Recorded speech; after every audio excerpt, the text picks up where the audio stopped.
we're dealing with a lot of weird people on the internet here. I'm sorry, I couldn't resist. Hello, everybody. Trusty Ape. Coming back, I felt I really needed to talk about a few things. I was listening to Tobin Templeman's stream over on TNT Time and kind of reflecting on my activities in the last few days. And yeah, a few things to say about it, a few things to reflect on. What's up, Godless Sewing? Great to see you as always. Godless Sewing, very active in the chats. So I was listening to Tobin's stream, and he had been doing some reflections on some of his mistakes out here in the world of YouTube. And as somebody who's personally made many, and yeah, we'll probably list some of them off here. I don't know.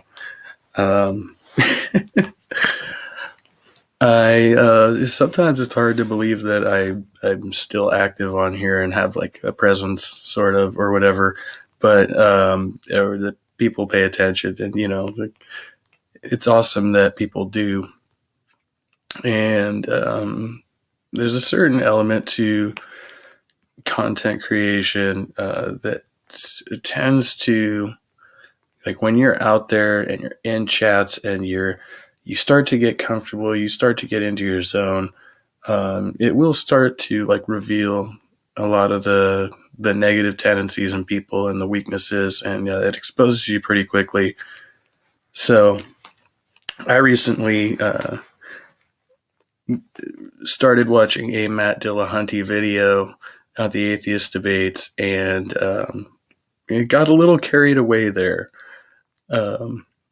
So to start off, I think I do genuinely owe Matt Dillahunty an apology, if for nothing else, just to have wasted his time, if he spent any, invested any in actually watching any of that, for my nonsensical drunken rambling.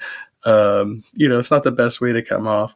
And I think at some point in the video, I had told him to pull his head out of his fucking ass or something, and I got my panties in a twist because what I felt was him downplaying gambling addiction or addiction in general, which, looking back at the time, I like severely overreacted there, I think. But so I've redone that video. There is a reasonable version of it. It's about 47 minutes long on Patreon of me reviewing that 17-minute video. And I think we might watch some of it later if anybody's down for that. I don't know.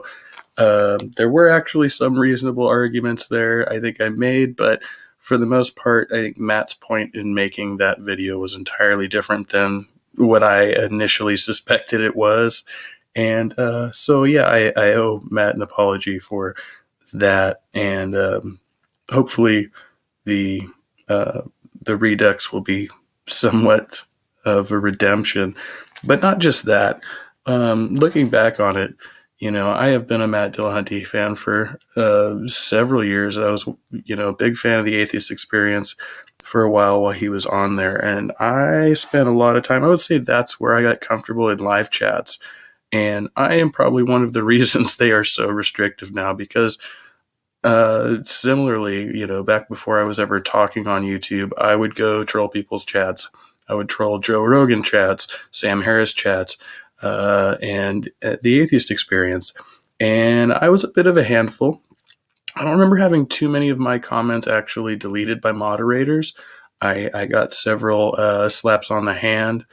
But my biggest crime, I would say, and most, it's been a persistent thing of mine. This is on the internet, not in real life.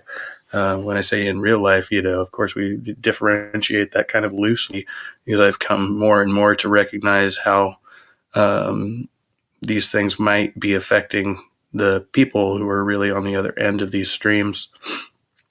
But I was inappropriate, and I've made sexually inappropriate innuendos and comments towards several people. Not Matt himself, but both Tracy Harris, Jenna Belk, as well as Arden Hart, and I think Amy Newman. All of those people. I've made a public apology to Tracy and Jenna in the past, but I don't know that I have the other two. So it was clearly bad behavior continued. So I was not necessarily done with that phase. Hopefully, I'm conscious of it now. I think about it a lot. I try to be better in a lot of instances. If I know I'm in a certain frame of mind, I just won't participate in chats. So a lot of the time I'm listening, but I'm not participating, depending on what I'm doing. I'm also maybe working or driving at the time, but there are times when I just selectively tune the chat out because I know that I'm not in a mental state to participate in a healthy, productive way. So those are all things to be mindful of. I mean, that's,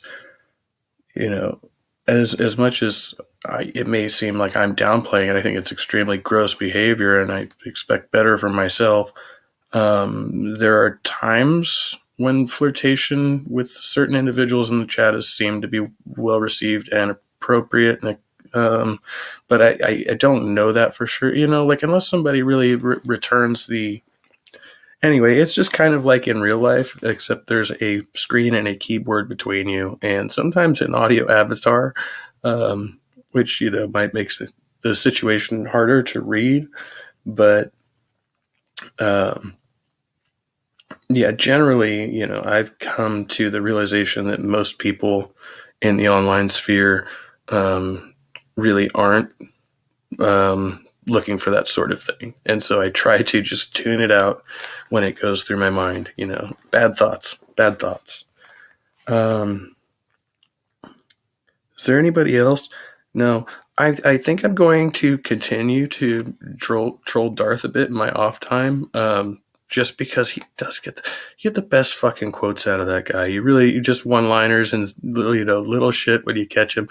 I'm not going to do it as a full-time thing like some of the people I watch, but it's good for a little laugh, especially in the intro.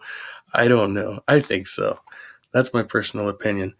I'm going to open this up here if anybody wants to come in. I plan on doing this for a little bit. Have an okay connection.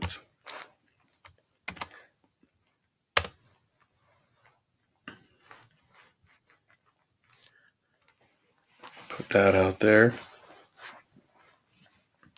I didn't even share this out or anything. I'll probably do that now, but I didn't do the last one. We got like a grip of views, so I was happy about that. Like, yeah, it's more about making connections and stuff like that, but it's nice to get views. It's nice to feel wanted.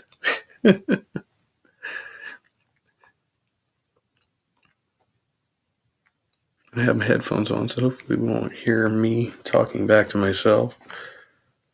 It's just going to take forever. Fucking swear.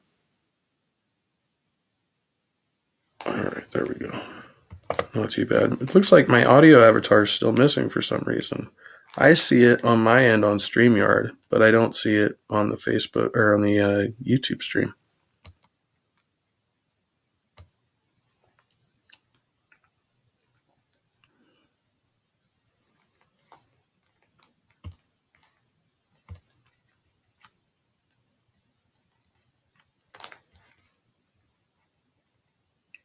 Okay, we got on Facebook. I heard Twitter is like going downhill. It looks exactly the same to me, but I haven't really been scrolling lately. Maybe I'll leave that up and we could look through that. I don't know. See what my Twitter feed looks like. It's very small from the Trusty Ape side, and I haven't been on the Kevin Chaos page in a long time, which is I aptly named Duncan Apes as a salute to the man himself. Godless Someone gonna grab a vest. go look at Twitter in the meantime, and let me see here. See what's been going on up in this biznash. So I just reposted this stream and podcast. Scale of 1 to 10, how funny would you say you were? At least a 12. Okay. Yeah, I've gotten a lot of new followers on Twitter, and I haven't even really checked into that lately.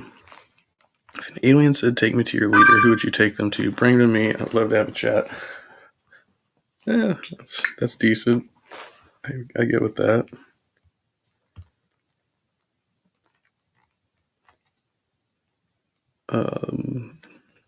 Chinese e-commerce giant Alibaba quarterly revenue rose less than expected, hurt by China's health crisis restrictions. So I'm not saying anything too terrible on here. I haven't gotten very far. There's probably a lot down here. Either that or I'm just subscribed to the right people. But I guess other people are like going crazy on here right now. There's Musk with a rest in peace for Twitter, I guess, from Twitter. That's a weird fucking meme. I don't get it. Probably something about crypto or Bitcoin or something.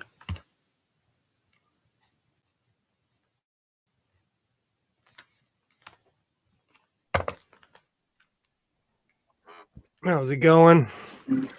That's all right. It's all right. A little better than yesterday. I've been feeling sick. I've had like a chest cold for a minute, but I think I'm coming out of it. I think I'm finally at the tail end of it. Isaiah and I keep on passing something back and forth. Yeah. Then he'll go to his mom, give it to everybody there, and then his cousin was here a week ago and probably got us sick. It's an endless cycle. I know, especially at this time of year. Before we jump about the death of Twitter, so do you need to know the ills about dating someone online? Do we need to talk about the Godless Sewing story? I didn't know you had one of those. Well, I did. Hey Mo, a while ago I dated a beautiful young lady, and that community to this day is still trying to cancel me.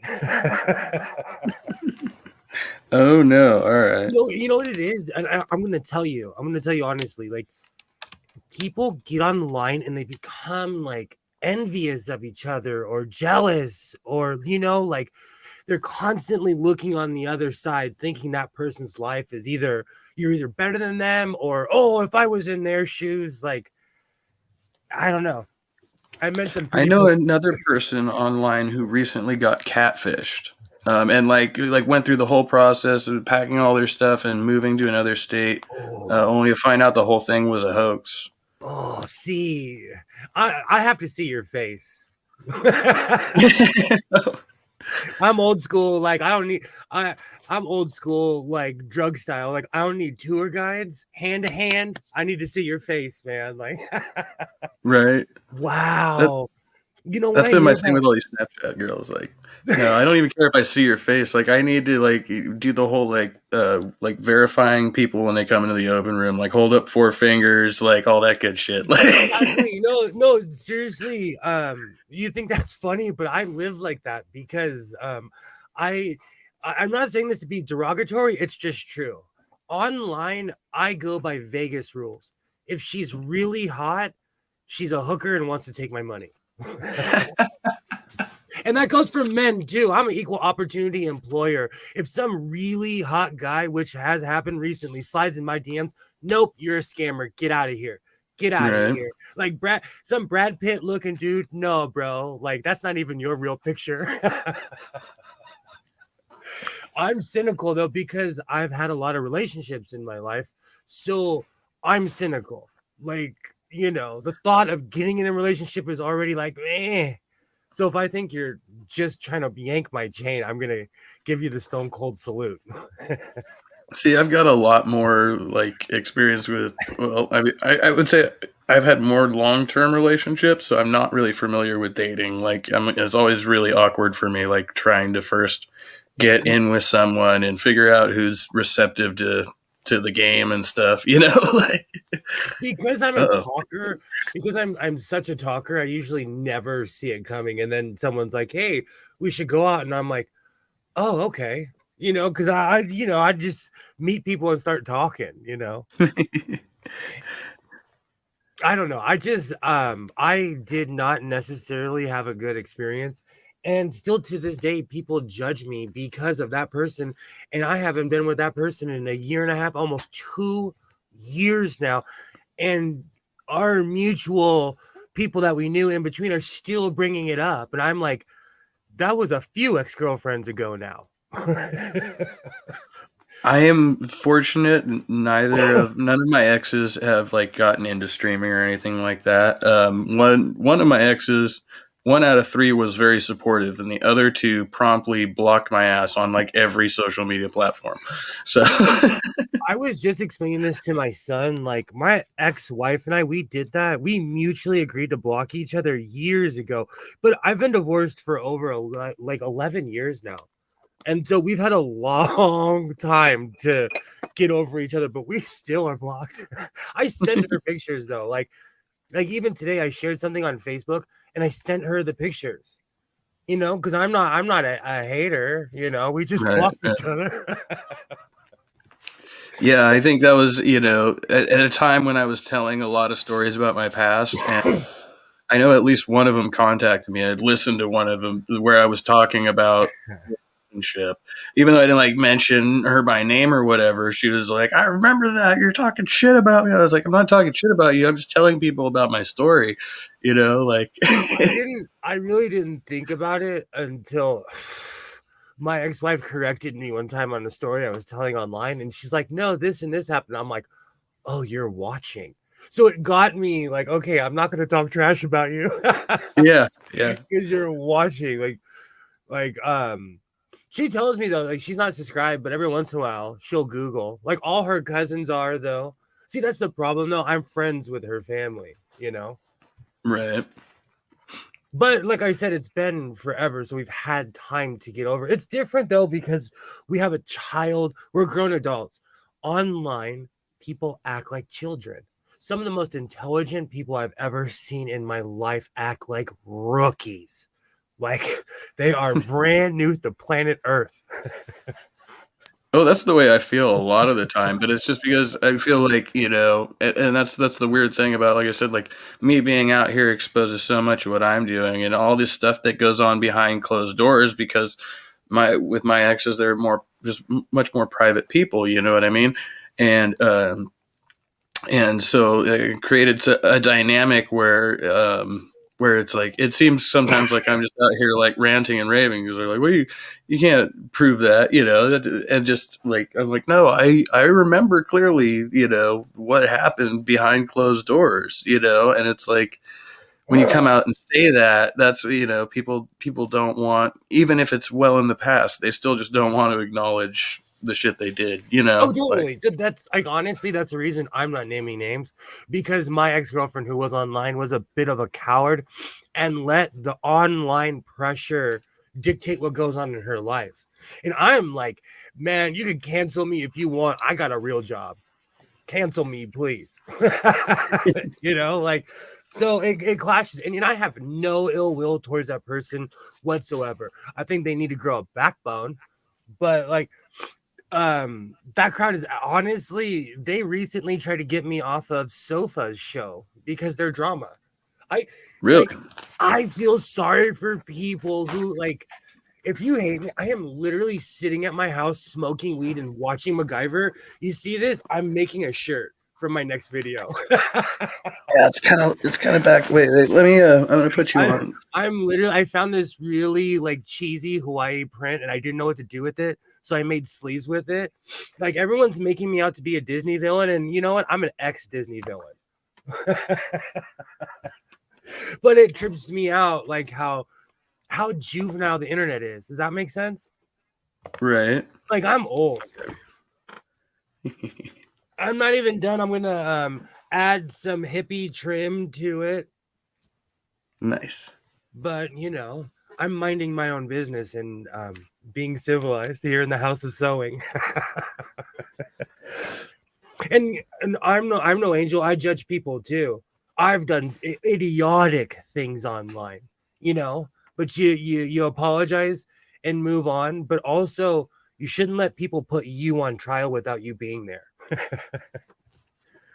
Yeah, that's true as well. Because I find a lot of people talk shit behind your back, and I'm sure plenty of that goes on. Especially with some of these streamers, they just gossip for hours. Like, and I can't really get into that as much. There's certain people I think do it well, like Dragnot does it well, like Black Guy TV does it well. But there's some people that is just like you watch them and you just start like the impression that like we're all just kind of like shitting on this guy when he's not around, and it's like I don't know. I'm a tactile person. I'm a fighter in every way. So like I live by that weird code of like you have to say it to that person's face. Like if I was to say something wild, I would say it to that person first. They would hear it from my mouth first. I wouldn't go on a live stream. And that's what's gotten me in trouble in the past too, because I am confrontational. I'll send someone a DM and they're like, "Godless Sewing is so violent and crazy. You just threatened me and said all this crazy stuff, and I was just responding to it in private." But I'm old school. Like I clash with this new, being a private citizen wasn't a bad thing 30 years ago. It just meant you minded your own business and you didn't care what other people did. Like you weren't rude to people. You just went on with your life. And now it seems like people have given themselves permission to be up in other people's lives. Yeah, and if you don't want to join the woke influencer cult, then there must be something wrong with you. Like, I still don't I don't get it when people like post their daily routine on Instagram and it's like them commuting to work with a Starbucks. It's like, what the fuck is like, why do I want to see that? Dude, you better get yourself a grinder at Walmart, some Folgers at Walmart, and call it a day. You would laugh. I drink coffee by the pound. If you saw, like, I buy those big, like, Narcotics Anonymous bags, like the 20-pound bags of coffee, man. Right. They're fronting. And that's another thing. Like, I think because my influence were people who were, like, raw, just raw human beings. It's weird to me to watch people pretend to be things they're not. Like I'm a lot of things, and there's a few things I'm not even proud of. But like I don't front. I try not to front. Yeah, I mean, I get the whole power positivity thing, but I'm also a bit cynical about it because like if you like, there's just nobody whose life is always that freaking they're just it's like the fake smile, and I don't know, it tends to turn me off. I feel a lot of religion too. Like, I'm human. I wake up and I'm like, oh man, I woke up again, huh? Guess I gotta live another day. Like I said, I was raised by pirates, so I have that old code. Like, I don't trust people if they don't drink or smoke or eat something that's really bad for them. Like, if you don't have a vice, I don't trust you. I don't consider you honest to yourself. Yeah. They're better at masking than the rest of us, I guess. The term you'd use. That was a problem I ran into also, and I've told you this in private. Like, because, excuse me, I'm such a tactile person. Someone would say something, and I'm like, "Where do you live? I have money for a plane ticket." literally Jay and Silent Bob style. Like, are you user blah blah blah? Like, oh, that's amazing. Oh, like it, but over the years, because I keep on saying, oh, last year, a lot of that stuff was 2 or 3 years ago. And over the years, I've learned, like, and it's people, they have Twitter muscles, they have internet muscles. They would never say it to your face in a million years, ever. Yeah, I'm looking forward to Trump running again. Recently did a little short on that, but like fucking with these people coming out again, because that's the last time anybody seriously like came at me. No, actually, I think it was after that was Black Lives Matter, but it was still during the whole fucking Trump thing. So what's the difference? You know, as a Trump supporter, either way, and they are the most fucking vile human beings on the internet. They're just out of left field shit. Like, I'm just like, how the fuck do you justify yourself? It's weird to me to see people that I've grown up with because I'm from the burbs. Like it's real 50-50. Some are real closet Trumpers, but I have a friend I've known my entire life since I was like 5 years old. I think she's mentally ill. But she's a hardcore Trumper, 6 foot, blonde hair, blue-eyed stereotype with the cowboy hat on, drinking her Starbucks on Instagram. One of my best friends, who I've known since I was a kid, is a Trumper and is in the military, and he's of pretty high rank. And he would be pissed off. Maybe no, he might be pissed off because I was saying, and the guy is half Mexican descent, like, and but he doesn't like to reveal that to people, of course. And and he's just the most enigmatic person, but we still have a good relationship. We don't talk politics except, the occasional, him calling me a liberal jab or some bullshit, Some cheap but it's just bullshit. but we find like everything else in the world to talk about. But sometimes it is funny to listen to him spew his side of the thing and just to not even say anything. I'll just laugh at him. And he knows, like, it's so strange to me. First off, a month ago, I was like, "Oh, I hope he doesn't run." From like 4 days ago, I was like, "I hope that mother effer runs." Like, I hope he does because he's gonna destroy his party. He doesn't even realize it because he's such a they're already just busting apart at the seams, and they're out there, Like we don't have integrity anymore, and I don't want to get too deep into it because I could talk 6 hours about what integrity really is. But like I really want you to think about this. Richard Nixon, by our definition in America, was a fucking criminal. The man videotaped people. He sent bullies after his enemies. I'm not talking trash. I'm actually an admirer. When he got caught, he said, "You know what? All right." And he stepped down. Donald Trump did worse and still remained the president. We no longer have integrity. Well, and now the fucking guy is still under investigation, could still be fucking charged, and he's still running. It's like, that's what kills me is the fucking Mar-a-Lago investigation is ongoing. Like, what the fuck are you doing? Like, so I've said this a gajillion times, and I've briefly experienced it a couple of times. Money in today's world will get you anywhere. Or even if you have a name, like if you were a Vanderbilt and you were broke living in a car, you could walk into a building and they would be like, "Oh, he's a Vanderbilt," and they'd give you the building. Like Americans are weird that way. So if you have money, feel that way. Again, like, I'm from California, as you are as well. Like here, Robert Blake. I'm not a Kobe Bryant fan, so Kobe Bryant, OJ Simpson. All it takes is fame, and you can do anything. Well, I don't think OJ fared so well in the end, but it took a while. Yeah, but he's sitting on I'm subscribed to his Twitter. He's sitting in $1 million golf course somewhere in California talking about sports, and every single comment is like, "Do you know what you did?" I say this all the time. Go on OJ's Twitter. It is lit. It is like everyone's like, "That's a stab take you took, OJ." This is going to be what would be the most fucked up thing in the world is for him to actually be exonerated finally, like posthumously or something. I don't think that would ever happen, but it would be really fucking ironic. Well, Like, like people don't understand our justice system, and I'm old school. Like if someone goes to jail, all right, dude, you did your time. I will shut my mouth. I don't agree with what you did. I'm gonna shun you. I'm not gonna hang out with you, you know.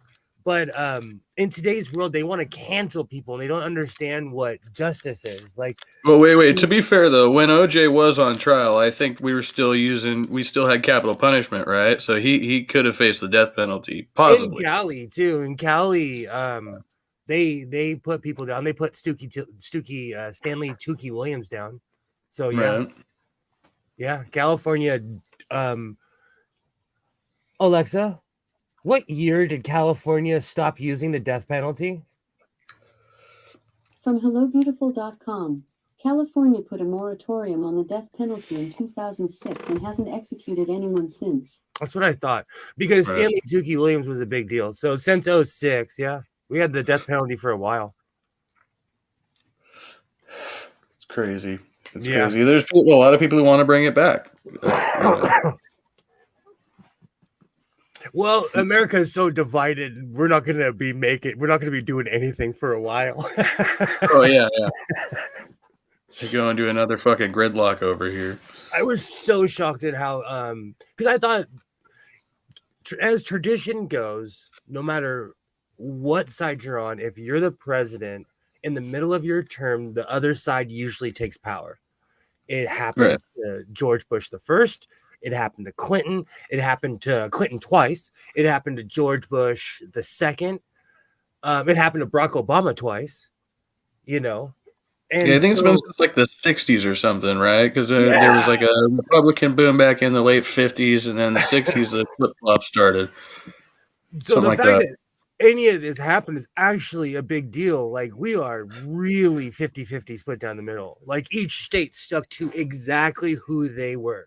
I was surprised that Oklahoma voted against the abortion ban. So that means like there's still some oxygen left in Oklahoma.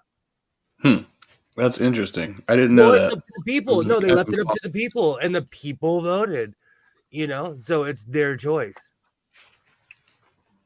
You know, Well, the way it should be. I mean, they don't have a legitimate reason for legislating other than biblical pandering. Like that's all it is. It's all arguments from whatever the freaking life is sacred or whatever that movement is. And I saw this documentary of people in the South. They were like, these women were like, "Do you realize what they're trying to do to us?" But people still voted. It was really close. It was nowhere near as close as I thought it was going to be. Look, I think we passed our abortion amendment here, didn't we? yeah, but slavery's legal. California voted for slavery to be legal. If you're a prisoner, you're a slave.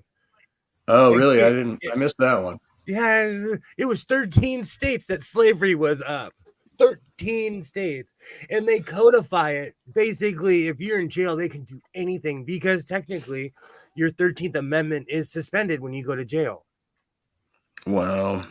And so now they don't even have to pay you anymore in the state of California for jobs. That's fucking ridiculous. And like, well, if you think about it, like right now, I don't know what channel it's on, but they're hyping up fire camp. Okay. That is that's just slavery with extra steps. They're telling these people, like, okay, if you help us, you'll get out of jail. Man, where I live, there's a fire every 2 weeks. It's the craziest thing. And then when fire season starts, like it is not rare to be driving around and see just a giant plume of smoke on the corner. Our infrastructure is old. I think it's pyros. You know, there's a million things that go on. I hit a power pole and it exploded in my car. You know, our infrastructure is old. So I don't know. It's a mess down here.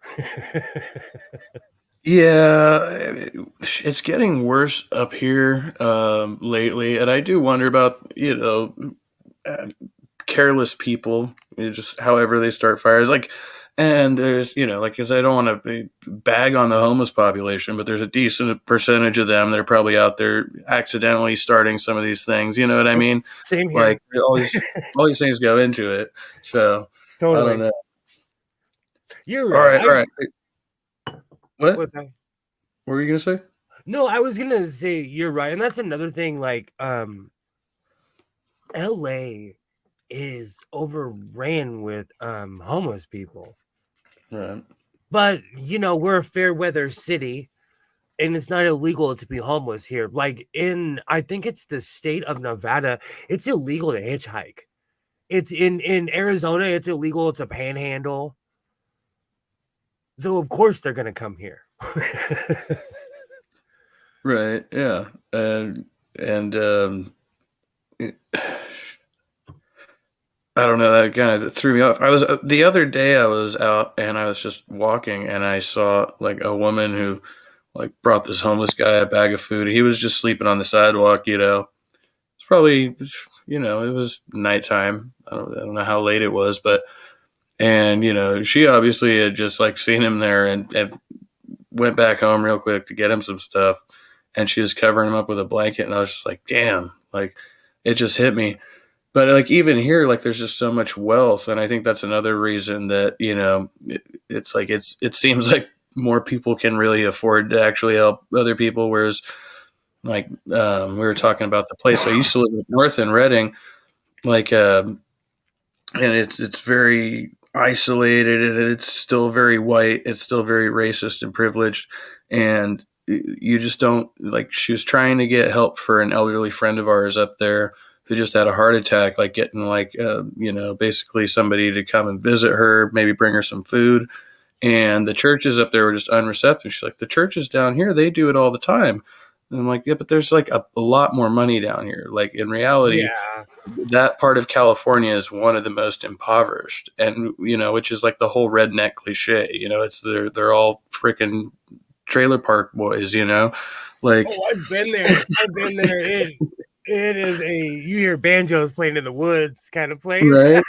Which explains why not only are they driven to California, but they end up in LA or the Bay Area, somewhere where they're going to get a bit warmer reception and more people with wealth to spread around. Portland, Oregon is the same way, and Seattle, Washington is the same way. Like you can find help and resources, and LA is the same way, and it's not a problem. I don't think it's a problem. I actually work with the homeless as well, and I don't know. It's more of a human problem. We don't take care of our species. Yeah, I think they kind of miss that. If housing and healthcare are not a basic human right, then what the fuck is the whole, like all of this seems like completely pointless. Like that's like when people that's why I clash with people online. They're, I'm an activist, and I'm like, hey man, I got come to LA. We need help. We need volunteers. Talk's cheap. It's bad though.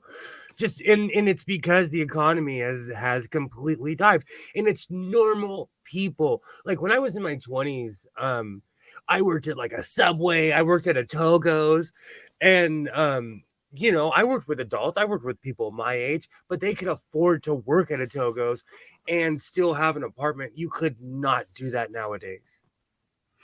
right. Without 9 roommates. I was thinking about that earlier, how like right now my primary job is DoorDash, and I can't afford to DoorDash, like not reasonably. Like, yeah, I could order one right now, but that'd be like half my paycheck or something. You know what I mean? Yeah. Like, oh yeah. Yeah. I know quite a few people that do that down here too. And it's hit or miss too. I do until I got my last job, I was doing construction, and like the rule in construction is save your money, because you'll make a ton of money, but then you're not working for the next 8 months. right. Until you find another big job or something to latch onto, or someone who wants your contract. Yeah, I was gonna go back to work for my buddy as a handyman / plumber, and I've worked for him before, and that was a big problem in that industry too. I mean, when you're getting calls, you're getting them all the time, and then it goes dry, and you're off work for a week, and you never really know when that spell's gonna hit. It just comes, So you better have something saved up. Oh yeah. I've learned that. I learned that when I was younger though, because when I lived in good old Stockton, California, I worked at a factory in Modesto, and I would get paid weekly. And it taught me to save my money, you know? Right. Because incrementally I would be like, oh crud, I gotta save for this or this or this. When you get one lump sum, you pay all your bills and you're like, I can justify spending $400 on weed. Well, when you get paid every week, you can budget and be like, I cannot justify spending $400 on weed, you know? Right. Yeah. Yeah, I know Well, it exactly how that depends is. Like depends on your mindset, you know? most of the security jobs I worked would pay out weekly. So I would get, like a good paycheck, it'd be like $800 and be like, oh, my rent's paid. And then Yep. I would start spending into that and not really think about it. And then I get to the end of the month and be like, oh shit, this one, whatever it was. So that, I was just barely making my rent by the end of the month. I was really overestimating that pay for a while. And then when I switched jobs for a while, I went into pest control. I had to wait 2 weeks for my first paycheck, and there was a bonus with it. So when I saw that paycheck and it was like, 3 or 4 times the amount what I usually make, I like freaked out. I was like, holy crap. And I was actually able to save money for a while, that way. But it wasn't until I actually had to wait that week out and sweat it out. It was just one extra week. Money's funny that way, but honestly, right now with inflation, I don't know how anyone's surviving. Like, just everything's insane. And my hockey game, Yeah, it's like gas won't even go, but like it went down for a minute and then it went back up. I have a fuel efficient vehicle. Okay, I drive 2 gas guzzling trucks and I have 1 fuel efficient vehicle. Okay. The other day, I put gas in my fuel efficient car, which is my primary car. Like I'm not trying to front, and my gas was $92. Shit, that's crazy. That is crazy. And I don't even bother to keep track, really. Like I spend day by day of like, okay, I'm gonna need 3.5 gallons today. This is what I'm working with. I'm gonna need 8 gallons today. This is what I'm working with. Like. I fill it up I fill it up once a week and hope I don't have to drive to like the zoo or something. No, I'm kidding. Yeah. But it's kind of true. The reason I noticed is because it comes directly out of my bank account. And I was like, oof, that was $92 for gas. I'm walking next time. Those ones hurt, yeah. I'm gonna walk. That's the other thing I missed. The company vehicle and the gas card, that saved me a lot. I'm really thinking about going back to that because, when you add that shit all up, 5 days a week, whatever you're working, that having a company vehicle and a gas card, that saves you a lot of money at the end of the day. All right. Wait. So what's this thing? Explain to me what the fuck's going on with Twitter, because I don't really give a shit. Like I haven't really followed. I know Musk bought it, and a lot of people are mad now. Okay. What's your fucking thing? When Facebook switched over to Meta, nothing happened. Okay. What people don't know, it's not even Facebook anymore. It's Meta, but we still call it Facebook. It still even says Facebook. Okay. Right. It's Yeah. I remember that. changed. It's a different entity, but we still are on it because no one noticed the change. Okay. This is your new Twitter, where this crazy man from South Africa, like, imagine it's like my mom is running Twitter. He's micromanaging everything. He's literally turned into like the overlord of Twitter. As someone, but I thought he was like the free speech fucking guy. Like, isn't everybody supposed to be able to say whatever they want? But the problem is, okay. The problem is now it's some 14-year-old kid typing the N-word in 1,000 times. It's turned into a cesspool. One of the reasons we had all these checks and balances in the first place was to weed out the people that aren't serious. There are some serial trolls that need help. A lot of them found Jesus, but they need to keep going. A lot of these people need help. I'm serious. Like anyone who will dedicate their life to a troll account needs to get the F off the internet and go outside. Right? Yeah. I only tried to troll in small doses. Like, No, me when too. I I troll, see people but like who maybe deserve it, I'll troll with my name though, so Godless Owen is coming with his Twitter muscles. Like I'll Right. put my name behind it. Like I've trolled people. I've gone into people I don't even like stream and been like, I still exist. A good troll every once in a while is okay, but oh, and another thing, he was trying to crack down on fake accounts, so you have to put parody next to your name. Everybody and their mother switched their name to Elon Musk. And so what he started doing as the Dark Lord of Twitter, Voldemort of Twitter, Skeletor of Twitter, he started getting rid of these accounts. Like, look, I am not a fan of H3N3 or whatever it's called. Is that what it's called? H3N3? I don't even know what that is. This really famous guy that used to stream with Trisha Patatas. Okay. I have a 13-year-old son. I have a 13-year-old son who watches this. He has millions of subscribers. He's a lefty, so I don't. It's both a virus and a podcast. I was like, that sounds a lot like H1N1, but yeah, it's also a podcast. But he got his Twitter account suspended. Man, Twitter's dumb. They need people like him on there because he has this ginormous, unreal. He gets more views than Star Trek. He has this huge audience. They're dumb. He has murdered Twitter. In business, they teach you if you take over a business, step out of your own way. Step out, let the business run, and let the people show you what they're doing first before you ruin the business. Yeah. And he stepped in saying, oh, I know what I'm doing. Got canned everybody, and they were there for a reason, man. The peacekeepers were there for a reason. And now he's just kind of running around like a chicken with his head cut off. Oh, Twitter's a wild, wild west. I can go on there right now and say the earth is flat and type in any racist, derogatory thing, first thing that comes to your head, when before you couldn't do that. And so now it's just back to this, it's going to become like 4chan or something. It has. I haven't completely disavowed it. I have a few followers, but it's just fallen down the wayside.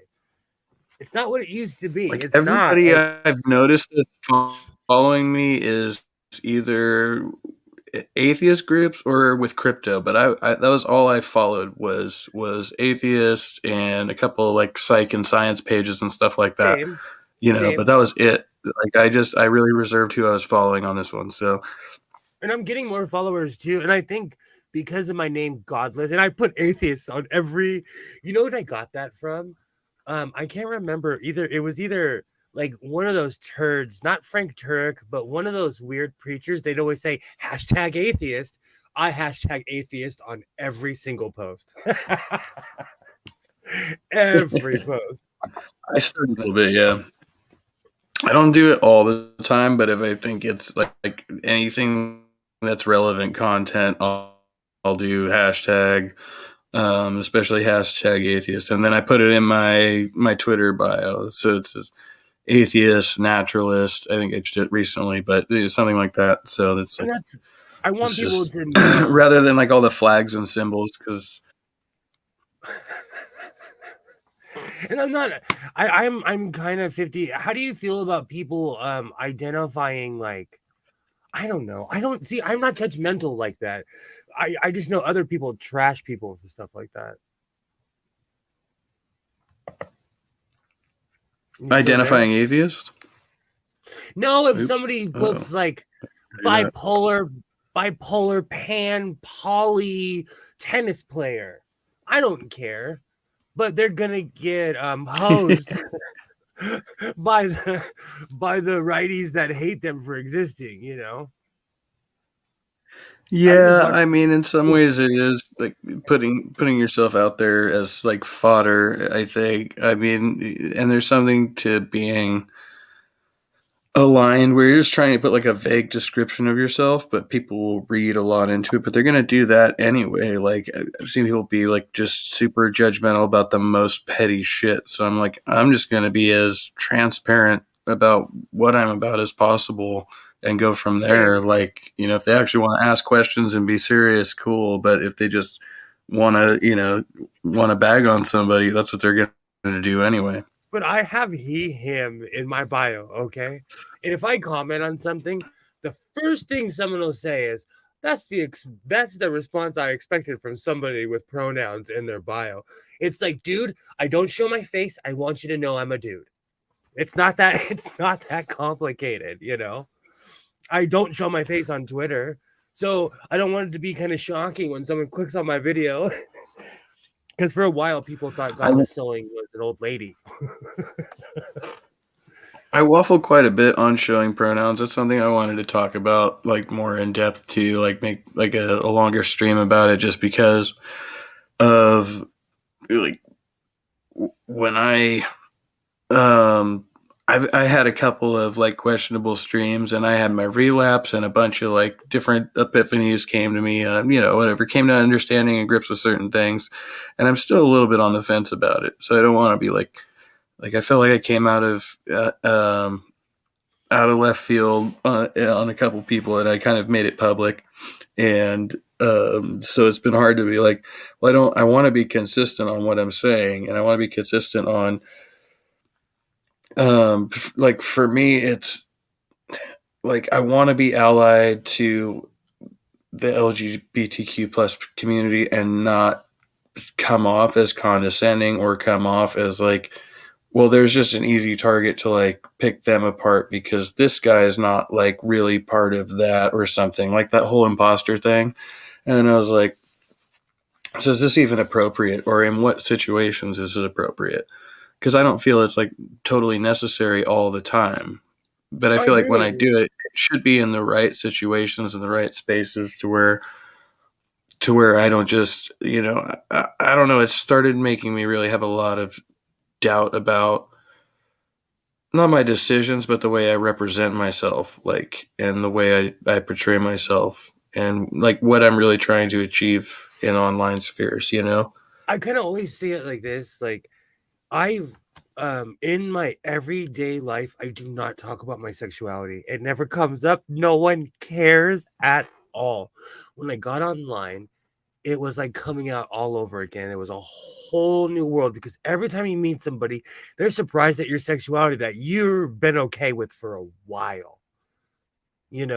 So it's taken me a while to get used to that because it's shocking to people. Because I am a biker, I own a motorcycle, and I'm not necessarily the most stereotypical person, and it's shocking. And I think that's what it is. People are scared when you don't fit a stereotype, because as human beings, we fill in the blanks in our head, and it's usually a stereotype. Yeah, and there's always some shame, I guess, some inherent shame to anybody who's still conservative on the idea of the people who are I guess more pansexual and stuff like that. Like it's it's like that whole, oh well, you'll just fuck anything type of, that's the way you start to be perceived, and so I don't know, maybe that's the way one of the reasons I'm so self-conscious about it is like, I try not to judge people. Like, I could honestly, like, and that's another thing. It comes up so little in real life that it's one of those things. Like, online, everything is under a microscope. Everything, it's like, oh, you said this and this, and people want to challenge you and challenge every day. In real life, people are not treating life like a debate. You're not at the Starbucks trying to debate the woman if you want vanilla in your coffee or not, I don't know. I don't know that. Well, there's like some of the Karen complex in it. Like they are, because if your customer service is not fucking impeccable at that moment in their eyes, you may end up in a debate with someone, but it's not the kind of debate you're thinking. Like there's a disconnect. There's also a disconnect too, because like, when I was in the workforce, like I've worked every crummy job you could think of, man. If you pulled a first, and I'm pre-cell phone, which makes me sound like a dinosaur, but like if you pull a cell phone out, I worked a crummy fast food job. You pulled a cell phone out, they would tell you to leave. I worked at a fancy restaurant. You had to keep all your stuff in a locker, because you were working.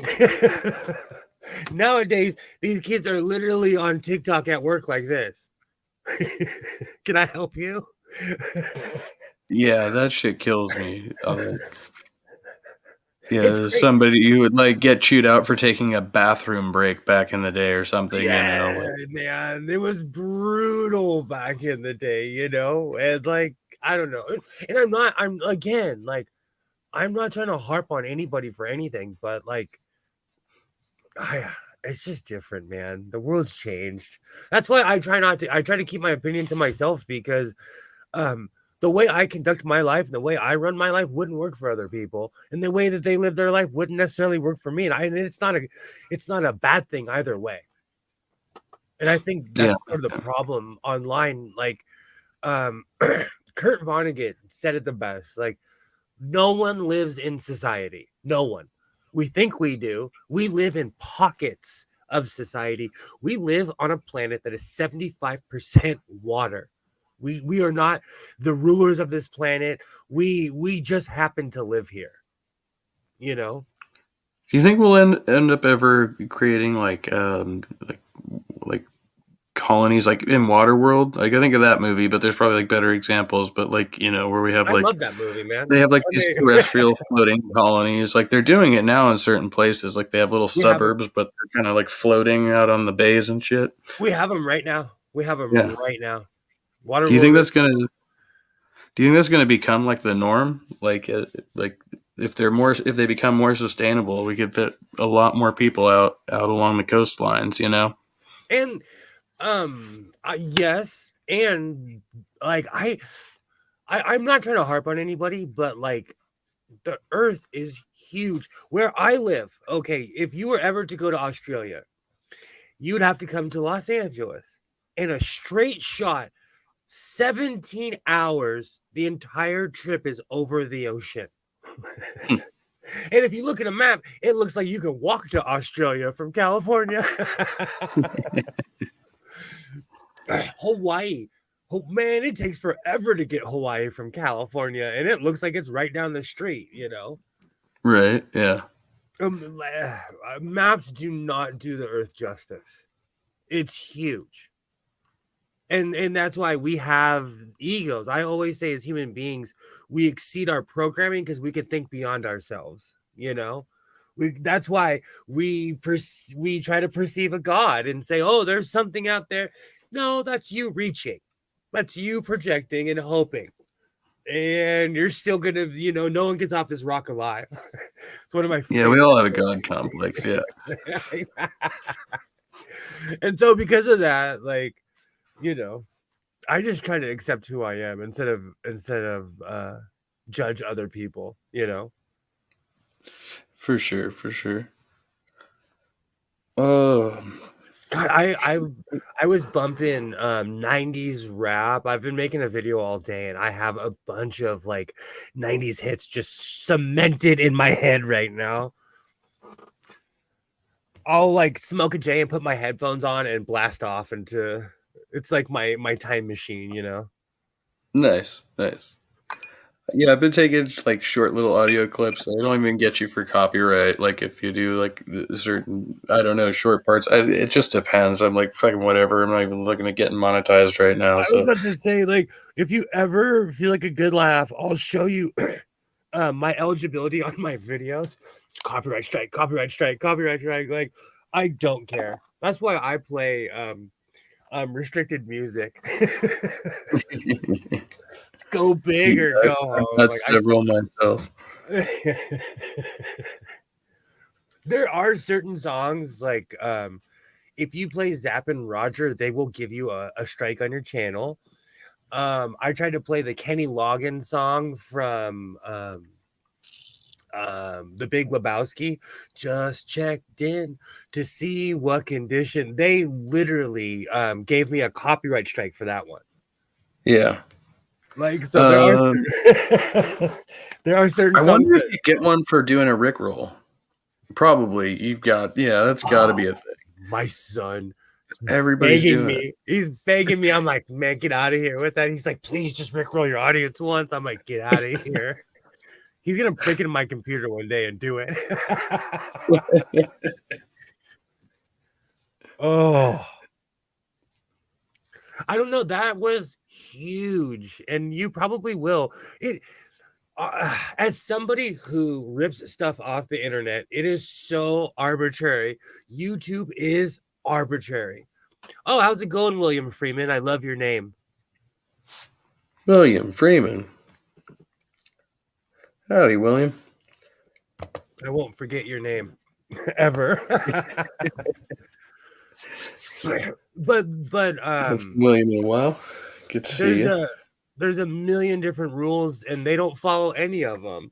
And I'm not kidding you. YouTube tried to give me a copyright strike because I played like 45 seconds of a Faith No More video because I'm obsessed with late 80s and 90s rock. Okay. Right. YouTube literally told me, explain yourself. We restricted this video. I wrote, I'm not kidding you. I just want to rock out, man. They took all the strike down and everything in the video. You can watch the video right now. It's arbitrary. I literally said the words, I'm just trying to rock out, man. And they accepted it. Nice. It's arbitrary, you know, from my personal experience. They have no idea. You know, it's because I'm some no-name, small, tiny little ant of a YouTuber, you know? Yeah. If we got up to the 999 mark, it would probably matter more. But yeah, while we're Exactly. down here, I got one for like a tiny snip of a Meat Puppet song, Backwater. But I think it was because I used their Vivo video. I think if I would have just like went and taken the album version, they would have cared. But because I took the official music video, like I got an immediate strike, and it was such a small clip. They probably have yeah. they have to have like a marker on it because I play Vivo videos all the time. I played that Eminem song, that Knock Knock Let Me In, the Venom song. I've played it a couple times and they let it go right through. And I have the Vivo version of that. Like most of the songs I have are the Vivo version. No, YouTube is so arbitrary. I'm telling you, and I'm mad because you won't let me play Kenny Loggins. Go screw yourself, YouTube. Kenny Loggins. His cocaine, when he was on cocaine, he had awesome music. Like early Kenny Loggins, when he was on drugs, all up in the scene and like hanging out with John Denver. Dude who did like Danger Zone from Top Gun? Highway to the You know what? With those 80s songs, you never know because there was a million one-hit wonders. Because like there's I'm constantly like, oh, what about this song? Oh, I remember this song because I watched a lot of MTV as a kid, and like there was a lot of people that had like one or two hits, and that was it. But they were promoted on TV, so you thought they were famous. Like presidents of the United States of America. Oh yeah, no, they were great too. They had a lot of great music that never got played. Actually, They still play. They still play. Do they? Yeah. Oh yeah. Oh, they gotta make that money, man. I've actually, you're gonna laugh. Have you ever heard of the Scorpions? Yeah. Oh yeah. I've seen them 9 times because they always play at our county fair. Nice. Hell yeah. And it's like $1 million show you see for $15, dude. I love the Scorpions. They're still playing. I've seen them at casinos, dude. The Scorpions don't disappoint. Check this out. I've got I've got to go relieve myself real quick. But look at this. This fucking flipped me out when I saw this.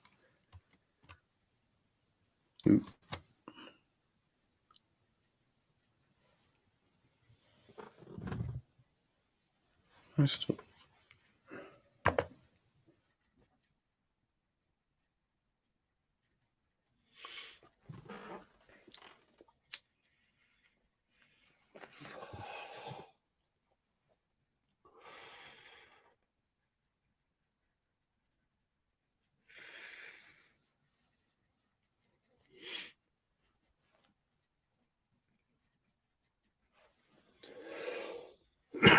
It's intimidating, like when you see a child playing an instrument way better than you.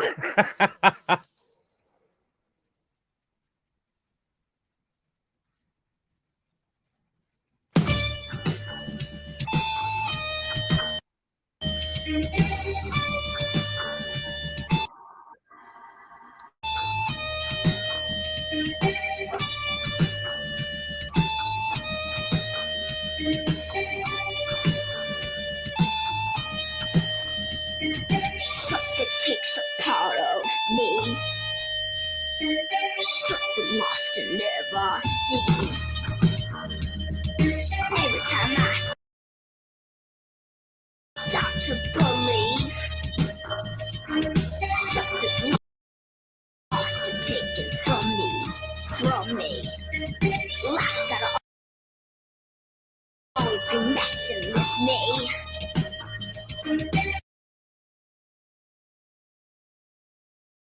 Can't they chill and let me be free?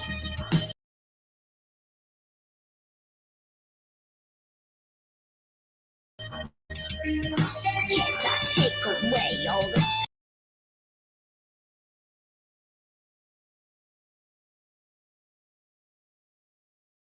pain? I try to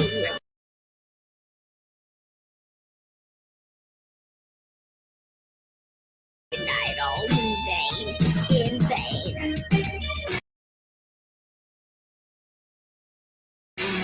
Sometimes I cannot take this place.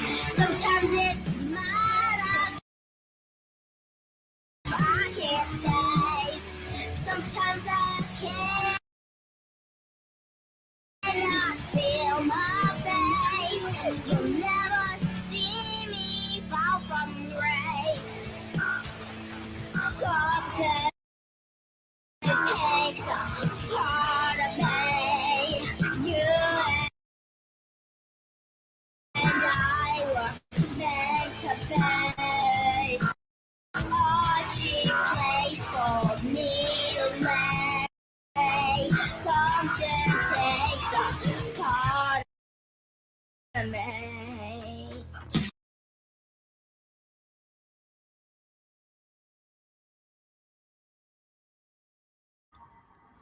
My heater's going, so it might sound a I'm little. back.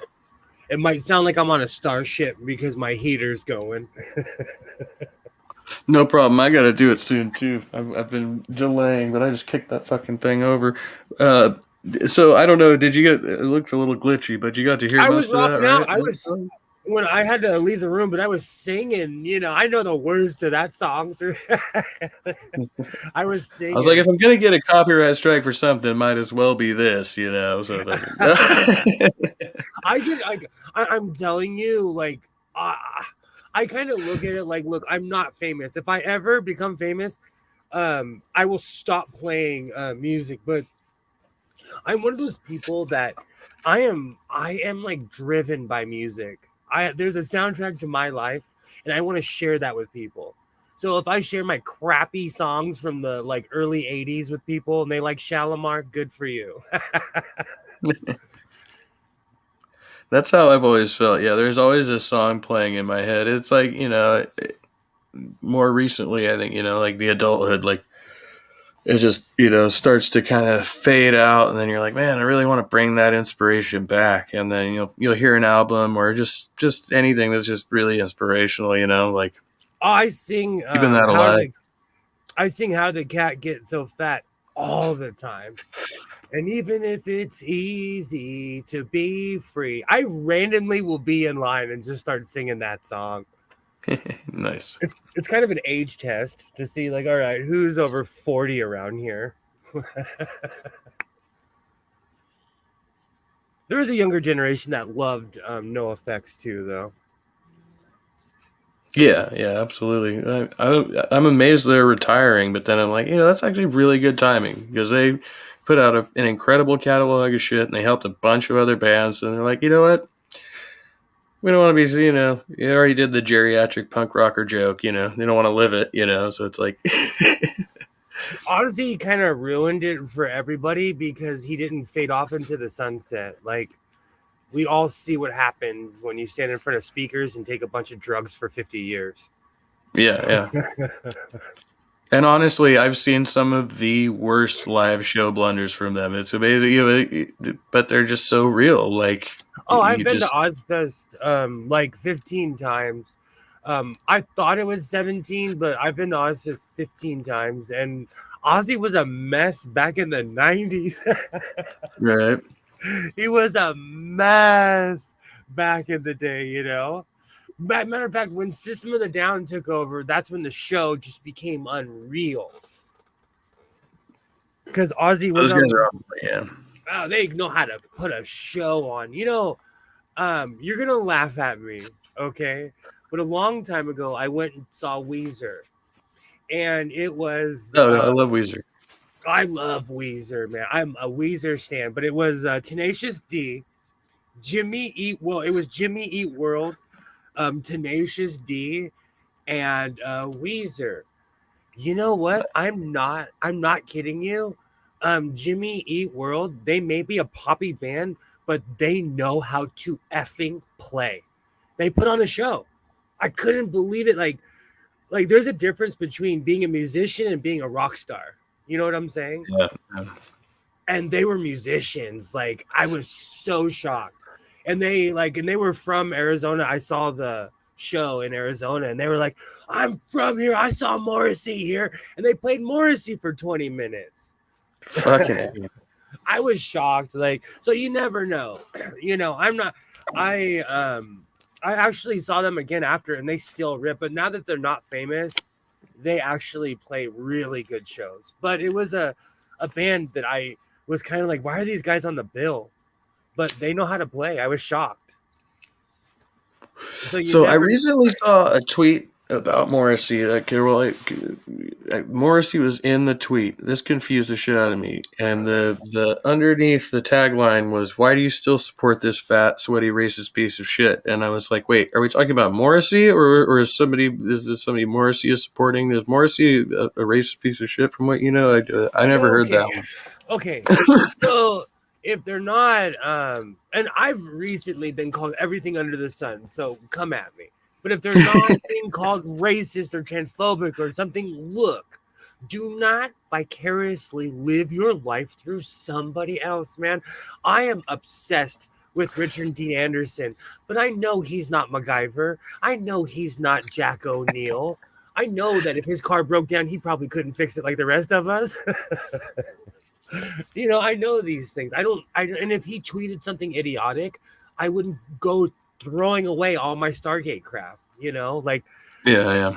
People live through others, and I don't get it. I don't understand it. Like, maybe it's because I'm so staunch about being an individual. Like, I have heroes, and I separate who they are, except for Michael Jackson. I don't listen to anything Michael Jackson anymore.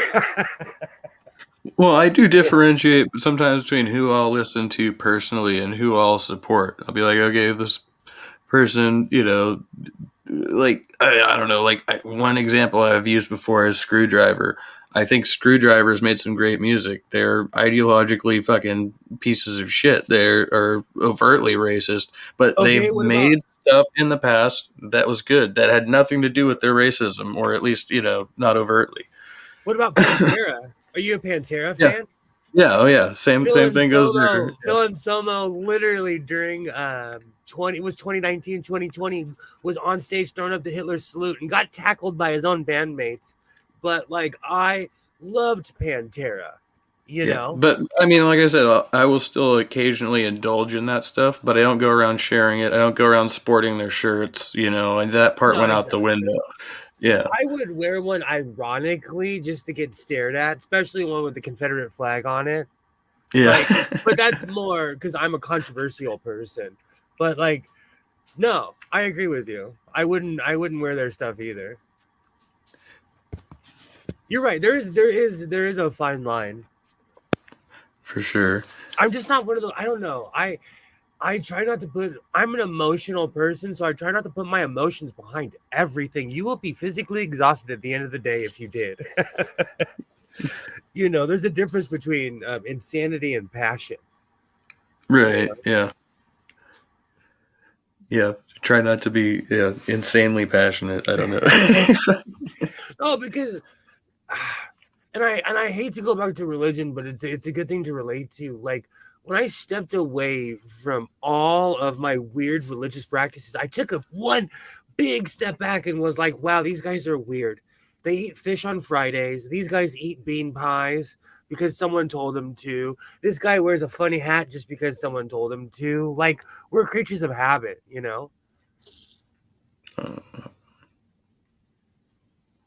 Bean pies are bomb though, and I still eat bean pie. And sweet potato pie too. Yeah. Yams are bomb. Just because you get rid of a religion doesn't mean you have to get rid of the food. I have a question for you. Do you eat pork? Like I do occasionally. It's not my favorite thing, but I do indulge in like bacon, and ham. But I don't like a lot of like pork roast or pork chops or stuff like that. It's a weird question because a lot of atheists, they still act like they're in the religion that they just came out of, and a lot of people, and I'm not even talking about I'm mainly talking about Christian people. I know a lot of ex-Christians who don't eat pork, and they'll spout the same stuff that a religious person would say, which science has proven them wrong. I was never raised like that. I was always raised eating pork in my, my diet, but I just never preferred it. And I feel like it's a subject. It's not a religious thing. It's just to my palate, there is something that in many cuts of pork just doesn't like seem quite right to me. The texture of it, there's something about it. And it feels, it feels wrong. I can't explain it any way than that, but that's all it is. It's just a preference. How's it going, Mo? Do you know, come to LA, man. We'll give you some puerco tacos. You wouldn't even notice the difference. It'd be the greatest Oh thing yeah, ever. yeah. There's good things in pulled pork. Yeah, oh yeah. You can make it work. Yeah, exactly. Pulled pork is. I forgot about pulled pork. Now I'm hungry. I can't do milk either very much, Mo. Like I'm a bit of cheese, but I think I'm a bit lactose intolerant, and it never agreed with me. I don't drink a glass of milk. That's just not something that I want to do. Anytime I have, it's been like under really weird circumstances. So I don't drink milk as a beverage. I'll put it on cereal or what have you. But yeah, I don't dig milk. I can't do it because of my lungs, says the guy who's smoking. But like, I can't. I miss milk. Man, I drink milk all the way up until my 30s, and I'm not supposed to because of my lung issues. I miss ice cream. I miss milk. If you find milk and ice cream, send it to my house. Right. It's been a long time. What's up, Richard Madsen? Good to see you. How's it going? But I just, one of the reasons I asked that question is because and I'm not saying like, oh, you're an atheist, you have to eat pork all of a sudden. It's pork it's one of those weird questions because a lot of people don't eat pork, and they'll give you a religious answer. If you and I'm not here to tell anybody what to eat or not to eat, but it when I got rid of a lot of the doctrine, my dietary requirements were the first one to go. And I think about like stereotypes placed on pigs, like because what the Bible says it's unclean or whatever, right? Or the Torah rather, maybe somewhere in there it says it's unclean. And then there's like when you think about the conditions when they're actually raised on farms, the reason that pigs are, they're actually one of the cleanest animals as far as hygienically speaking, but the conditions that they're forced into when they're farmed creates them to live in dirty environments, right? And so then that gets kind of passed into the lore.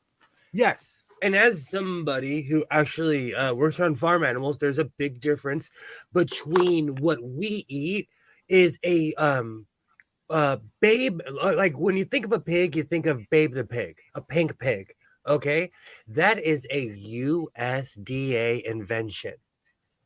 Because if you see a real wild boar, it is the ugliest thing you've ever seen in your life. It's a real life Pumbaa. Which one was the pig? With Timon or Pumbaa? I can't remember. Yeah, it was Pumbaa. Yeah. Yeah, Pumbaa is ugly. If you see Pumbaa in real life, you would not want to hang out with it and sing songs, But what we eat is actually quite more of a clean animal than a real boar.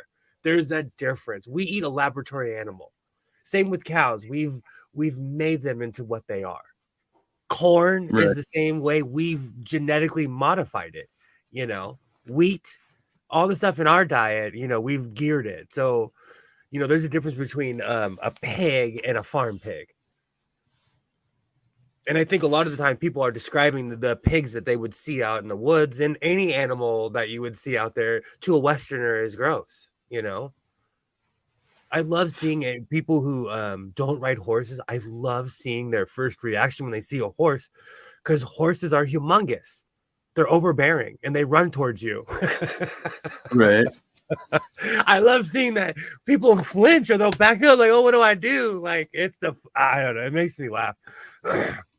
I remember my first time riding a horse. It was great, but it was terrifying for the first few seconds, realizing like once we got going and we're in kind of a wooded area, and this horse is like oblivious to the fact that I am getting smacked in the face by tree branches and shit, and I'm like, oh damn, I'm going for a ride. Especially a trail horse could care less about you. It's gonna run. It's gonna do that run. It's done a million times. Oh man. Oh. Our first spot. Yeah. Oh, that's funny. Pork. Let me look. Pork is just one of the most risky foods normally consumed due to manufacturing practices and genetically stimulated for disease passing on to us. I would argue if I agree with you, but you could take any animal and say the same thing about it, because we're not necessarily meant to eat animals every day.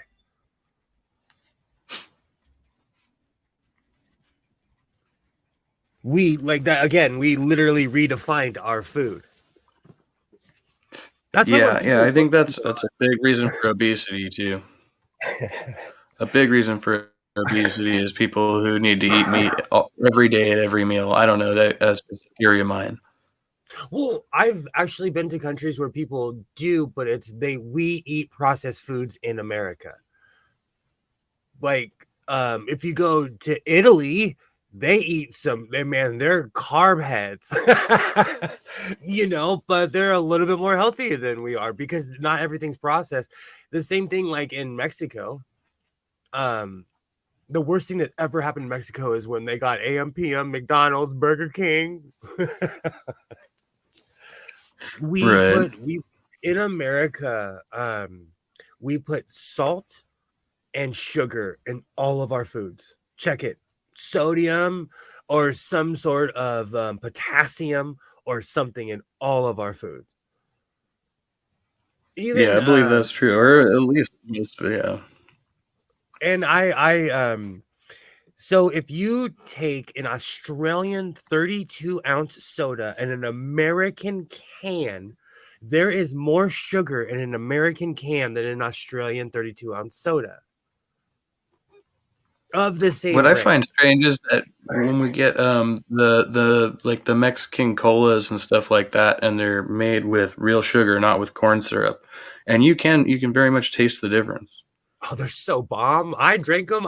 There's controversy here in California because they're not selling them. I consume those things. I'm the crazy person who buys the case of 25. I actually had to stop drinking those things. But they are better for you. Soda is murderous. As someone who drinks soda, like soda is so bad for you. It is so bad for you.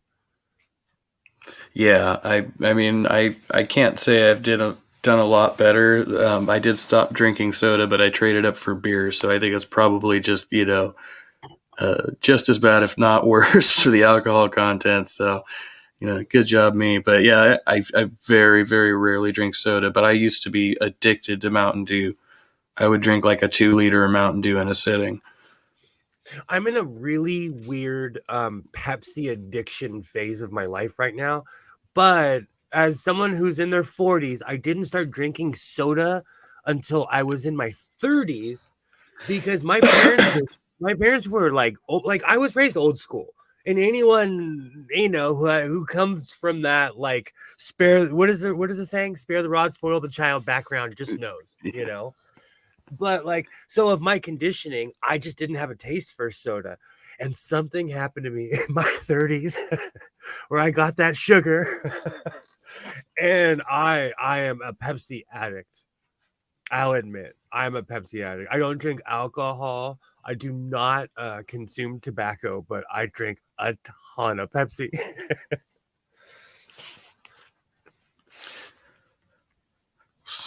So onto this, I said I was gonna do like review of the debate or whatever thing, but I don't know. We're going an hour and a half now. This is a 47-minute video, so I don't know if we're gonna do all that. What do you think? It seems like a bit much. I am not a fan of Matt, the Pope of Atheism, Dillahunty. And it's not that I'm not a fan. He just is the Pope of the religion of atheism. Come at me. He's the Pope. Give him more attention. Well, yeah. Well, I think he's got a lot of attention for good reason. A lot of his arguments are fucking really good. And he's really like put himself out there as far as fielding the most outrageous fucking calls for years and years from just ridiculous people.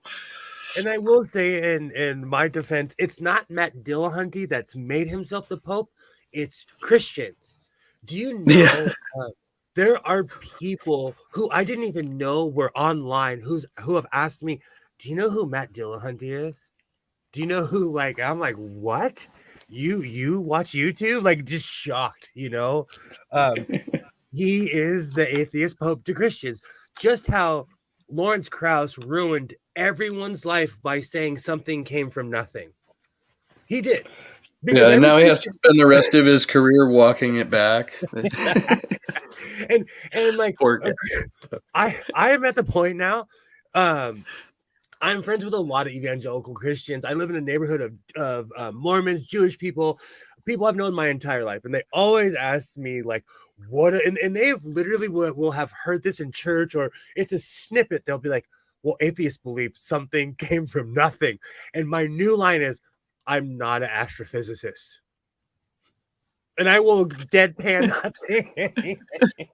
That is my new fuck off. Like, I don't want to hear it. Like, that argument plagues atheists. It does. Like, and it reminds me of the time I told Darth Dawkins I didn't want to debate, and then ended up, doing the script anyway. Running the script anyway. He's like, oh, you got to just keep on slapping him on the nose and saying no. Yes. That's bad how boy. I treat. Like, and I'm not even trying to be mean, but that's how I treat online Christianity, atheism, all of it. Like, I'm not like, no. If I had a spray bottle and I wouldn't ruin my computer, no, get out of here. And again, I'm not against Discord. I'm not against people talking. I'm not a fascist, you know. It's just in my personal life, I'm over that hill and smoking a Yeah. bowl at the finish line, you know. And I still watch atheist content. I recently started watching this young kid named Eli. It's interesting to me to watch people walk out of sects of religion that I wasn't raised in. I was raised Roman Catholic. And so Roman Catholics are different than evangelical Christians, you know.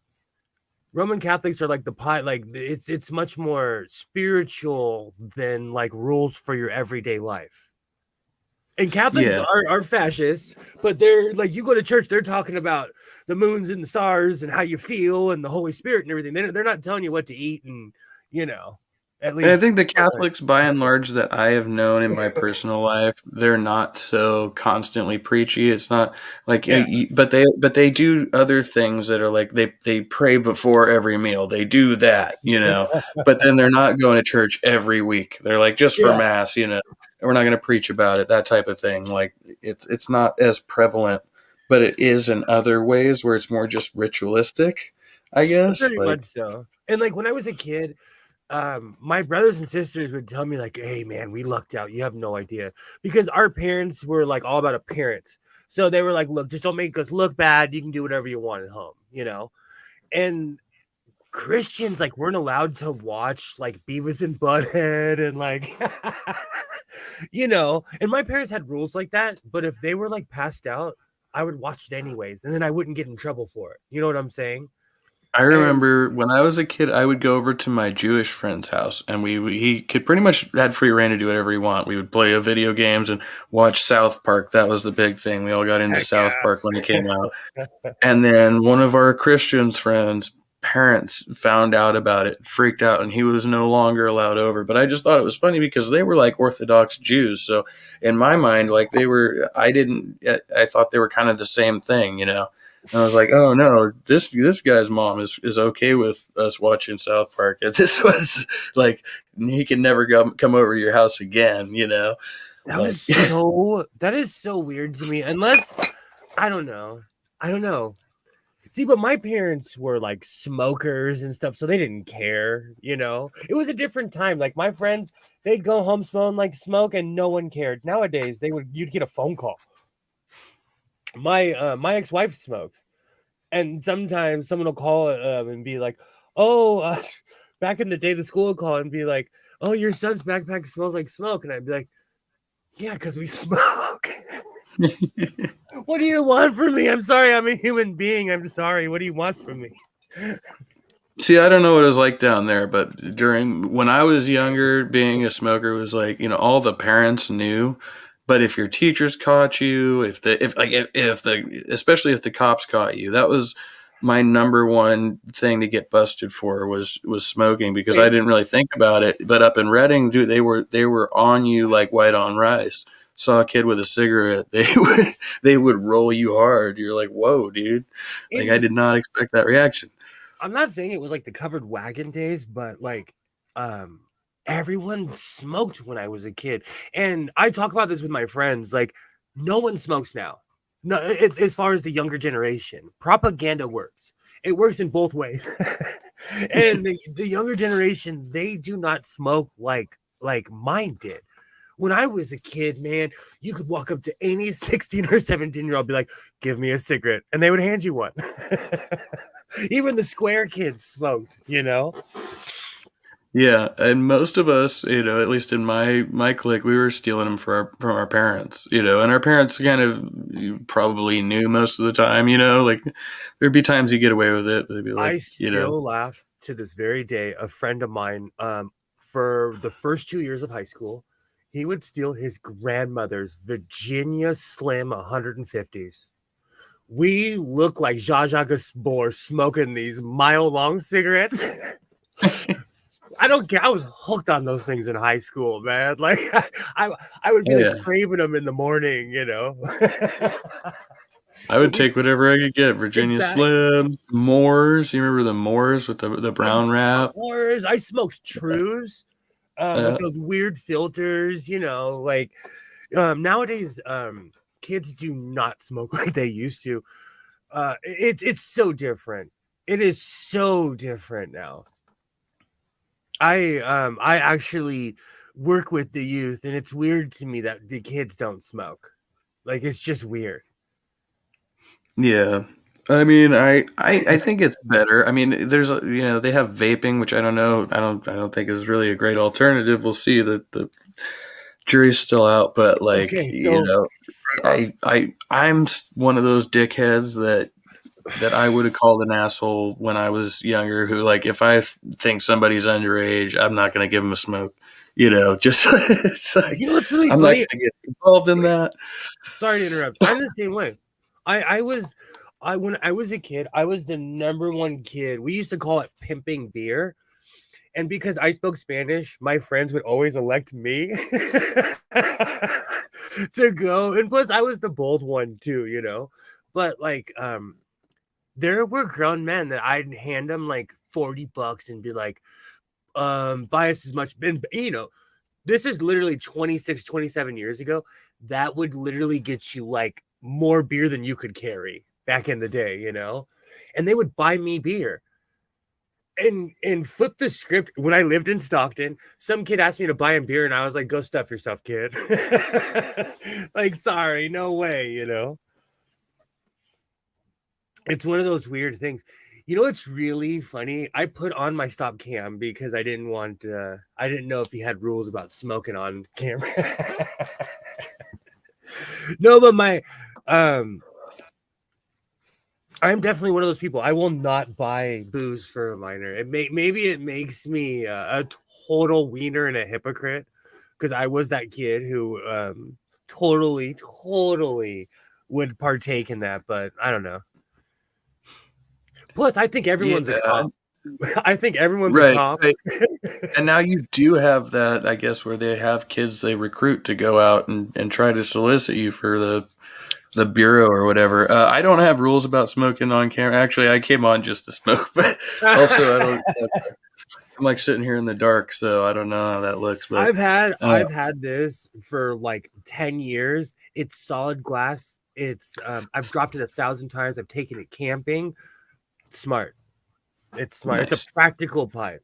My cousin busted out. He got a silicone bong. It's the coolest thing I've ever seen. You could just, once you're done using it, you take it apart and it comes into like 3 or 4 pieces. He just packs it off in his backpack. Carry a little bottle of water. Wow. Yeah, it's unbreakable except for the bowl, I think. But every other piece of it is just it's silicone. It's flexible, but it's hard enough to. And the valves fit together so it doesn't leak. Like, I thought that was a really amazing invention. I was tripping. I'm born goofy. That's one of my problems. That's why I have to have reinforced glass.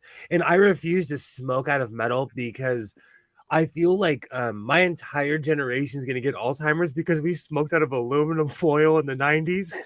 Yeah. I feel like plenty of that. I feel like that did massive damage to me. So I try to keep it to like glass. I don't even like I bought a Commando metal pipe for my tractor, but then I end up dropping it in a field and forgetting where it is.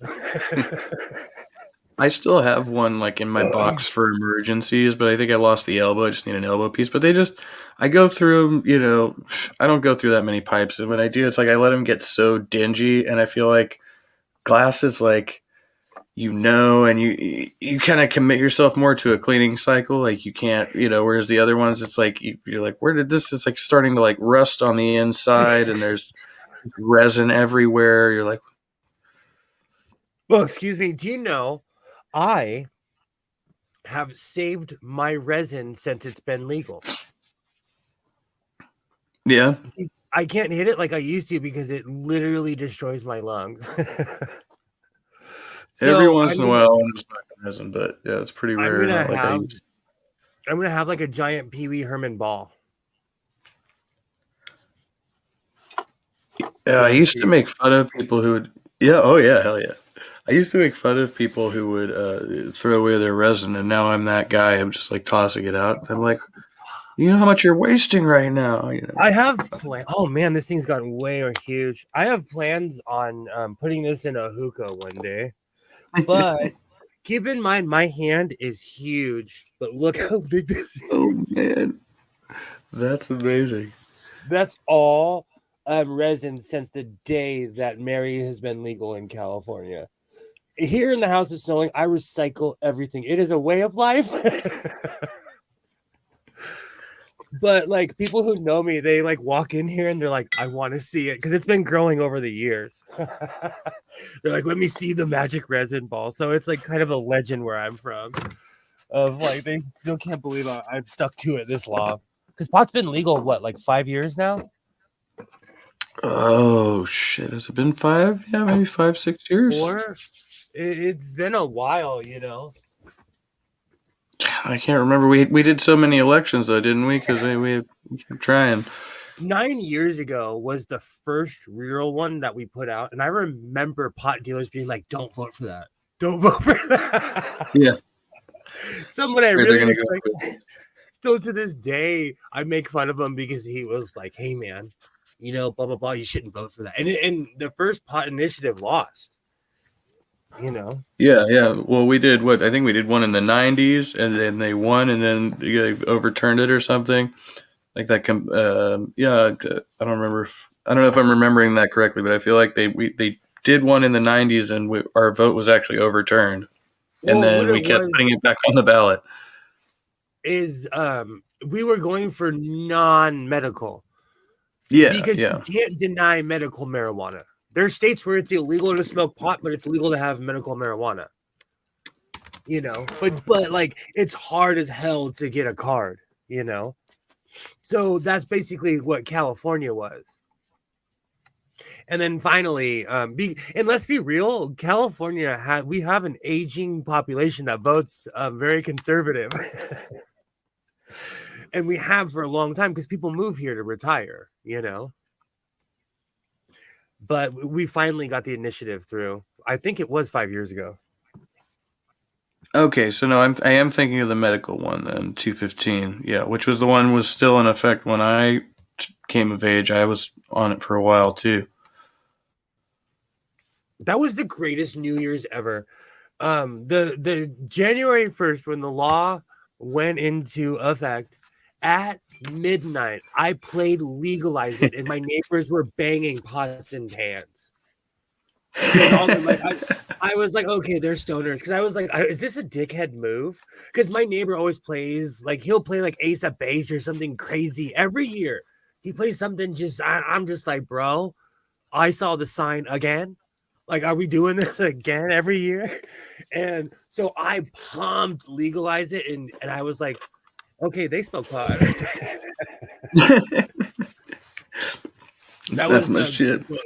Oh, it was legendary. That was a legendary New Year's. Because imagine, like, I'm from, you know, you are too. We're from an era where pot was super illegal here in California. It was hunted. Oh, yeah. Literally, especially in Northern Cali. They have whole divisions of helicopters that fly over Northern Cali to look for pot. And they still do because they don't have anything else better to do.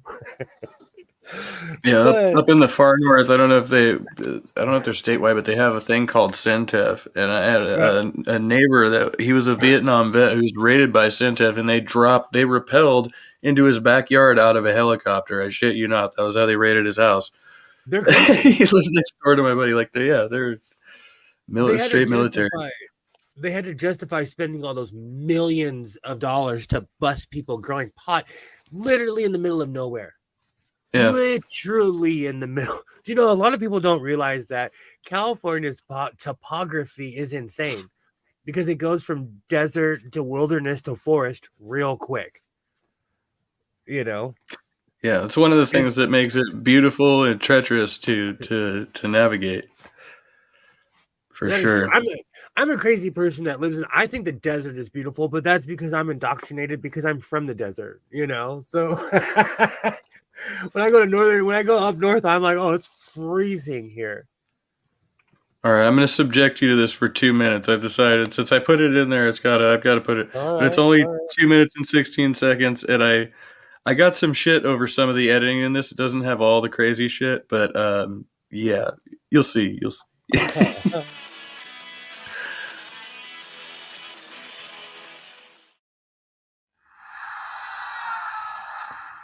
All right, Trusty 8 Patreon project back again.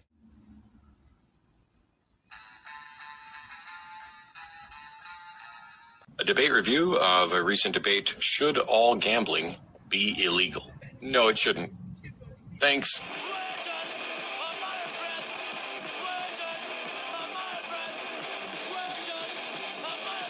I've never had a gambling problem, but I've known people who have.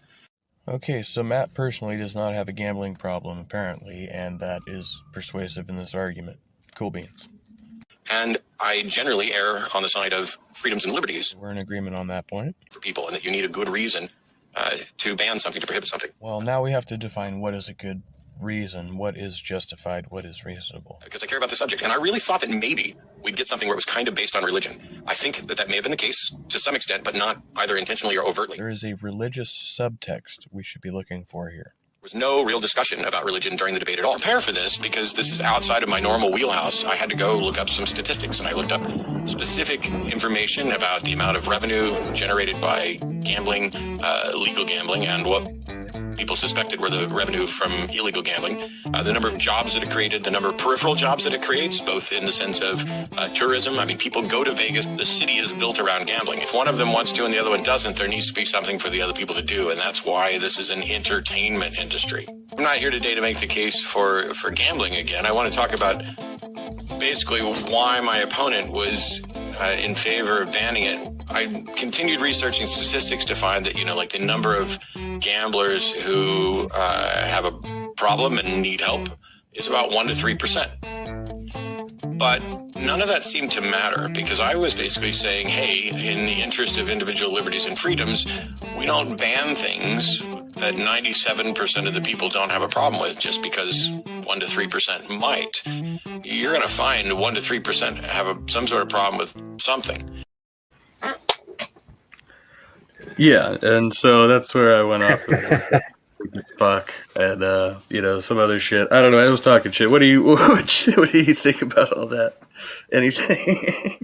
I'm up until 2020, I was a degenerate gambler. I won't. Yeah, I can't say like, oh, I was a degenerate gambler. I had a rule like I started winning was the problem. But imagine how much money I spent in gas driving to Vegas. Like every weekend, my ex-wife would pick up my son, and I would be like, "Bye." I'd wave off to him, and I would literally be behind him in the car, getting on the freeway. Leaving. No, I mean I know people who are at the casino like maybe 3-4 days a week, on average, and they think it's normal, and I really don't think that's fucking normal, but. Look, I have an addictive personality, okay? I'm man enough to admit it. I had a hardcore gambling habit. Banning it wouldn't stop it because someone like me would just open a casino. I'll go buy those machines right now. I agree on that point. But I just thought and he goes into a little bit more like not trying to minimize the addiction aspect of it and stuff like that. But he made some comments that like to me like were just really off-putting in the outset of it. I was like, this guy's really like, well, yeah, addicts, you can just find help, but that pisses me off too. That when you're matter-of-factly, but that's the problem when you're the Pope of atheism. You make asinine assumptions and speak for people. I do not speak for I can't speak on things that I haven't experienced. I can speak on a gambling addiction because I can't say I'm over it. Like, I'm not kidding you. I have dreams that I'm sitting at an effing slot machine playing Wheel of Fortune because I won $900 on one pull. And I still effing like, I had a dream last weekend and I'm like, I'm crazy. I woke up and I'm like, wow, I haven't been to a casino since 2020 because I'm scared of human interaction all of a sudden. And, I feel like that's two things. I'm extremely fortunate. I never got into heroin because I think it probably would have killed me by now. And I never got into fucking gambling because I always have terrible luck. So it's like every time I go there, I lose, $50, and I'm like, oh, well, that's enough for me, That's what, and see, that's like for my entire adult life, that's what started happening. And then something happened in my 30s. I can't say Vegas is rigged, but like if you go all the time, you'll start winning. I've never actually been to Vegas. I've been to Reno, but I was too young to gamble when I went there. But I've gambled at like some of the local, like the Indian casinos out here and stuff. So that's the only places I've been though.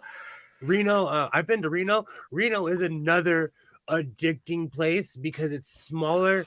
It's the smallest big city in the world, and they have a really good steak for $5 in the casino. They actually, I want to take that back. I want to take that back because I think the last time I went to Reno, I was an adult. We were broke. I was with my ex at the time, and we went up there and went to Tahoe, and then we ended up in Reno, and we got gas, and there was like a nickel slot at the gas station, and I think I spun that thing and lost, and something like that. I am a degenerate gambler. Like I even got into betting in sports and I didn't know anything about it. And I started winning. Like, I got really bad. And then 2020 hit and I had to rethink my life. Yeah. I don't know. I'm not for it or against it. Like if you're a grown adult and you can afford it, like I am no one to judge you. At the time, and I still can, but I can afford it. So I didn't think it was a problem. But when it was taken away from me, I realized I was a degenerate gambler, addicted to pancakes at the Circus. I guess there's worse things you could be addicted to there. Fresh breakfast on the buffet is like drugs, man. I would go smoke a bowl, and see that's the thing about Vegas, like they even when pot was illegal, I'd walk around smoking in public and no one cared because you're spending money. Vegas is definitely Sodom and Gomorrah wrapped into with a big pyramid. Yeah, I remember when we were kids in Reno, we had to be very low key, but we did find pot at the skate park, and it was just like keep it down. But there were a lot of cops, but they didn't stop for us. You know what I mean? So we weren't tripping too hard. Oh yeah, Reno too. Reno is one of the jankiest cities I've ever been to. I actually worked in Reno because I worked for a crazy fast food company called Carl's Jr. Hardee's. And they would send my eager 20-something-year-old butt around the country to work at stores that were failing. And I worked at a store in Reno. Reno was crazy. One time this guy walked in with like 15 purses. He was all whacked out and he's like, I had a successful night. And I looked at the girl and she was like, oh, there's nothing we can do. This guy literally was stealing someone's grandma's purses and ruining lives. Yeah. And would dump them in the trash can in front of the Carl's Jr., Reno was crazy. Reno was like hookers everywhere, even more than like Los Angeles in the early 2000s. I think there's a lot of speed out there, right? Like it's manufacturer and stuff. Yeah. Coming from Portland, Oregon, I was surprised because in Portland, everyone's on drugs. When I went to Reno, everyone actively was on drugs. but again, like Vegas is like that too. Like go to Vegas, like I wear patches. Okay, go to Vegas and wear one of my vests and not be me, and see what happens to you. Like you actually like Vegas is a no joke city. Reno is too. You have to mean what you say in those cities, and if you wear something, you better be it. Oh yeah, for sure. Same thing in LA. LA is the same way. Like you couldn't just like mysteriously start wearing patches when like I get you could if you wore Metallica and like Slayer patches, No, yeah, I know what you mean. Yeah, and there's pockets for it too. Like, yeah, sure, go down, walk through the financial district or something. But I was thinking of San Francisco. But yeah, Even in LA, man, the financial district's dangerous. Yeah, I was on my way to work one day down there in SF, and I witnessed, I guess, a woman getting robbed. Like it was a couple blocks from me. Like I wasn't able to intervene or anything like that, but just the speed at which it happened, and then she was freaking out. Dude's running that way, and I was like, and I think somebody ended up catching him down the street. But it was just mayhem. But I was like, oh yeah, I'm like a block from the like Bank of America building or something. Like Oh, same. I lived in downtown LA. I lived in MacArthur Park. I lived in some of the roughest neighborhoods in LA. Okay, they had rules. When I moved to Portland, Oregon, my third day there, I'm down by the river, chilling, smoking a cigarette. Portland's crazy. People literally read on the Willamette River. I miss that stuff. But I was young and idealistic. This woman, first off, I saw these two dudes just take off running, and I'm from LA. I didn't even react. But then I see this woman running with these two guys. Like, they took my purse. Like, I honestly didn't even know what to do because I had never seen anything like that before, and I had just come from one of the worst neighborhoods in LA. But you would never see anything like that happen in LA because someone will catch you. Like there's rules. You can't just walk into someone's neighborhood and start stealing from people. Yeah. And they're much more tight knit. But I honestly had never seen anything like that before. And I'd come from the mean streets of LA, and I kind of froze. I was like, is this real life? What is going on? Like, I had never seen anything like that before. I thought it was just in the movies. Like, people do it now because LA's turned into Gotham City. But back in the day, you'd never hear of anyone snatching a purse. That's like something you see in a Lifetime movie or after school special. Yeah, not like right off of somebody. You gotta be pretty. I mean, I guess it's just not the most common crime. So, but like people stealing them, in like public spaces. Like I've heard of that. Like some chick went into the bathroom, set her purse down, and the other girl like reach under the stall and snatch it and run out real quick. Stuff like that. I've heard a few of those stories. But where I live now, like my mom is a part of a bunch of different organizations, and my cousins and we rotate going with her when she goes to certain places. And I live in the suburb. I live like in the snooty suburbs, and people come here to rob people. Funny story: our police station used to be next to the mall. The cops got defunded, and what did they do? They built a giant $1 billion station out in the woods in my town. And so they literally abandoned their own building. The mall all of a sudden started getting robbed left and right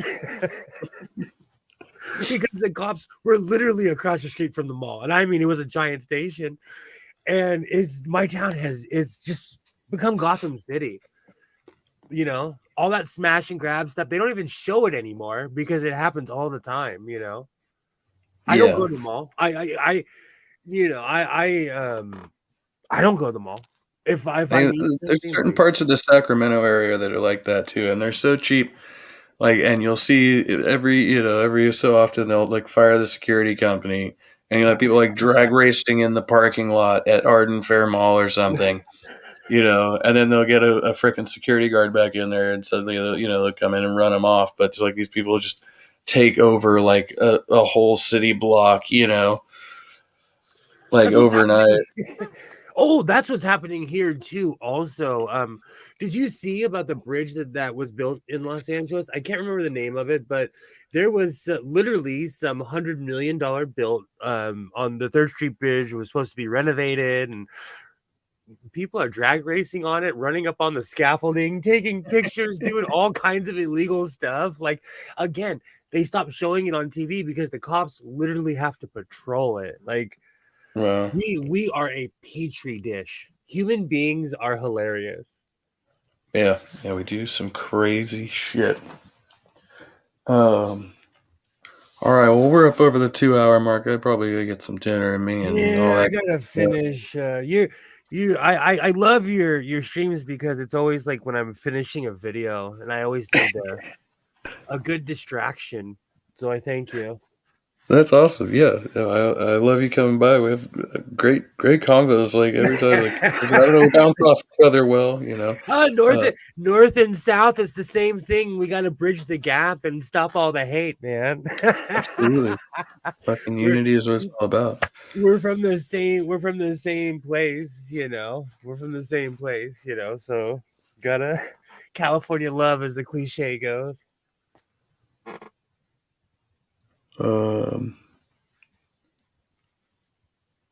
I'm not sure what Richard means by try to. If I was handed out wrenches, and William Freeman. He's talking to William over here. Okay, so yeah, I'm on. Every time I hear William, do you know that's if you ever want to. Like, if I'm ever trying to avoid someone and I'm walking in a crowd, just call my name. I will instinctively turn around. So I have an uncle by marriage, and his name is William Kruger. We called him Uncle Bill. He's a fun guy. He's such a fun guy. There's a true story. When they had their son, you want to know what they named him? Freddie? They named him Frederick. Yeah, that's right. That's awesome. I like to hear that. I have an Uncle Bill, and he is one of the worst human beings that ever walked this planet. My Uncle Bill was a sheriff. Oh yeah, that's. They get real god complexes. Certain types of sociopaths gravitate towards like certain types of jobs, and controlling people become doctors, cops, lawyers, you know what I'm saying, judges. And my uncle is definitely like a weirdo, controlling weirdo. Like, he was openly abusive towards his wife. Total stereotypical 80s cop.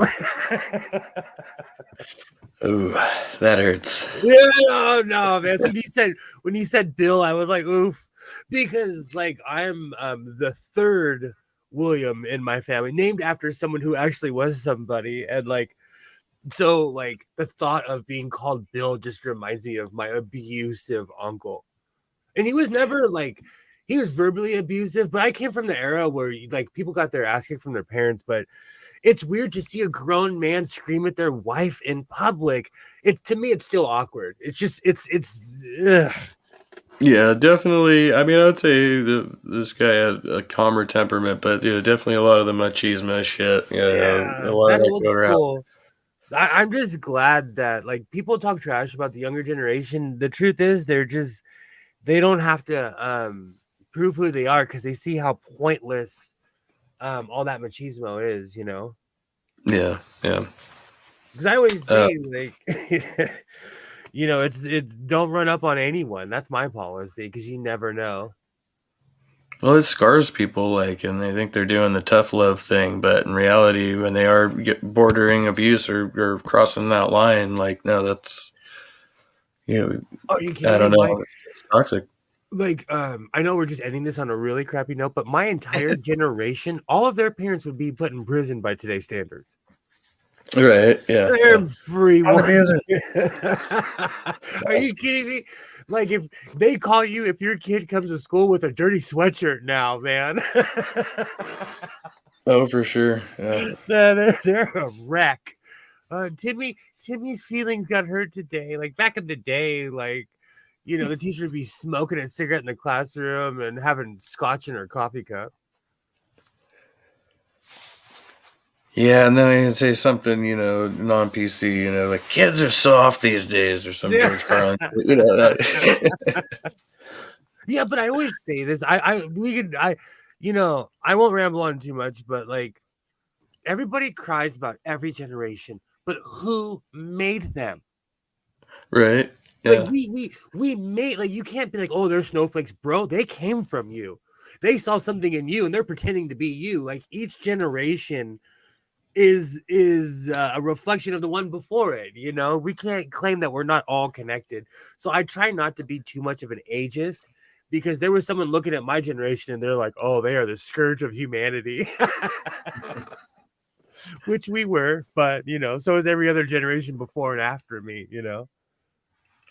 Yeah, I mean, yeah, with the kids, we got to try to be optimistic. You know, they are our future. Their own, they are the future, whatever that thing is. Yeah, I don't the know. millennials, the young millennials and whatever they call the generation now, they saved our ass in the election.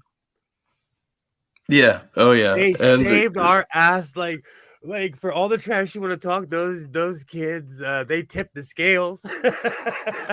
yeah, and in some sense, whatever they're doing, like on the TikToks and stuff, I'm not on that, but I mean, some of them, I guess, they're like really, you know, influencing heavily, you know, older adults who are, you know, just finally like hearing them through these mediums or whatever. So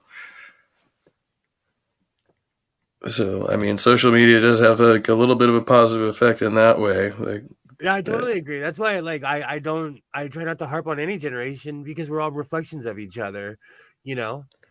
And because my dad was 42, 43 when I was born, like I was watching black and white movies from that was like 4 or 5 generations removed from me, you know. So I don't yeah, know, I I have a different view. still love like that old nostalgia. There's a couple of YouTube channels like Nemo's Dreamscapes is a great one. You watch like an old like silent film, and there's like some 1930s jazz playing or Oh, I something. love Like that. I need something yeah, like that. it's great. There's all kinds of stuff. Do you have any shills? What's your new video about? Just more sewing? More sewing? I imagine. Well, You said that. I'm on this really weird quest to as an atheist, I want to make Joseph's coat.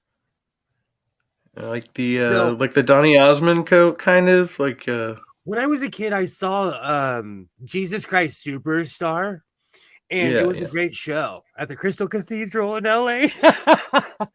And like, it's not even you know, I'm an atheist. I actually am really blasphemous and disrespectful, but like, it's one of those things. Like, I think that story is more about just being different in a world of gray, you know. It's less about the Right. coat and it's more about just being yourself, you know. But anyways, I am making an ugly coat because I'm practicing on to make my Joseph in the, I'm gonna call it Godless Sewing in the Technicolor ugly coat. But I'm not quite there yet. So I'm practicing with this one. I made a shirt. I have a bunch of stuff that I've been working on. I really don't know what the main theme of this video is. My channel is definitely turning into this week in my blogs because people are watching it. Yeah, I think the renovations and the refurbishings you're doing on the machines are getting a lot of good response too, right? Yeah. So like, I love you all. I'm getting views. I will humbly shut my mouth and say thank you. My video hopefully will be out tomorrow. I try to get it out on Fridays because in the sewing world, they have this thing that's called #Friday Sews. And I'm just dipping my toes into that, and I get more views with that. So I may or may not have a video out tomorrow, depending on how late I stay up tonight. So Godless Sewing, go check me out. I'm a non-political atheist. Oh, and politics are coming. I personally will probably be delving into them a bit pretty soon. I did a kind of funny video on the My Pillow guy and some other Trumpians. I'll probably mirror that over here. If I didn't, I don't think I did that yet. Do you And think that guy would fight me? Like if I challenge him to a cage match, like just old WWF style, just throw the cage match. maybe if the cameras were off, I don't know. Maybe well, you never know. He's a big dude. I'm 5'9", 220. I know he just looks like a big dude. Probably a big teddy bear. He's not out there being a fascist. Anyway, it should be illegal to spread that much false information. yeah, and God, The whole thing's a freaking an advertisement. Oh yeah, that's right. That's why I haven't released it here. I have to do one more segment and then I can release it. Like, there's one more thing I have to add to it. So anyway, that's what I'm doing, and then I'm gonna mirror the Matt Dillahunty stream over here tomorrow as well. So if anybody's into that, it's up on Patreon now. Patreon, where you can get content for $1. And yes, good night, good luck. Really quick. Thank you to the chat. Wait, Sorry. Sorry, I just want to say this really quick. I've been lately I've been receiving some weird hate and people like trying to get me off a show and everything. And I just want to say you couldn't stop me if you tried. So I love you. I love everyone. I don't have a problem with anybody. And honestly, I'm my own worst enemy and I like myself. So have a good night.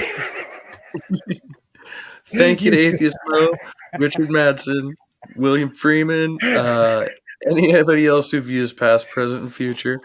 And message received. Transmit that one out there. All right, good night. Be well. Commencing and broadcast.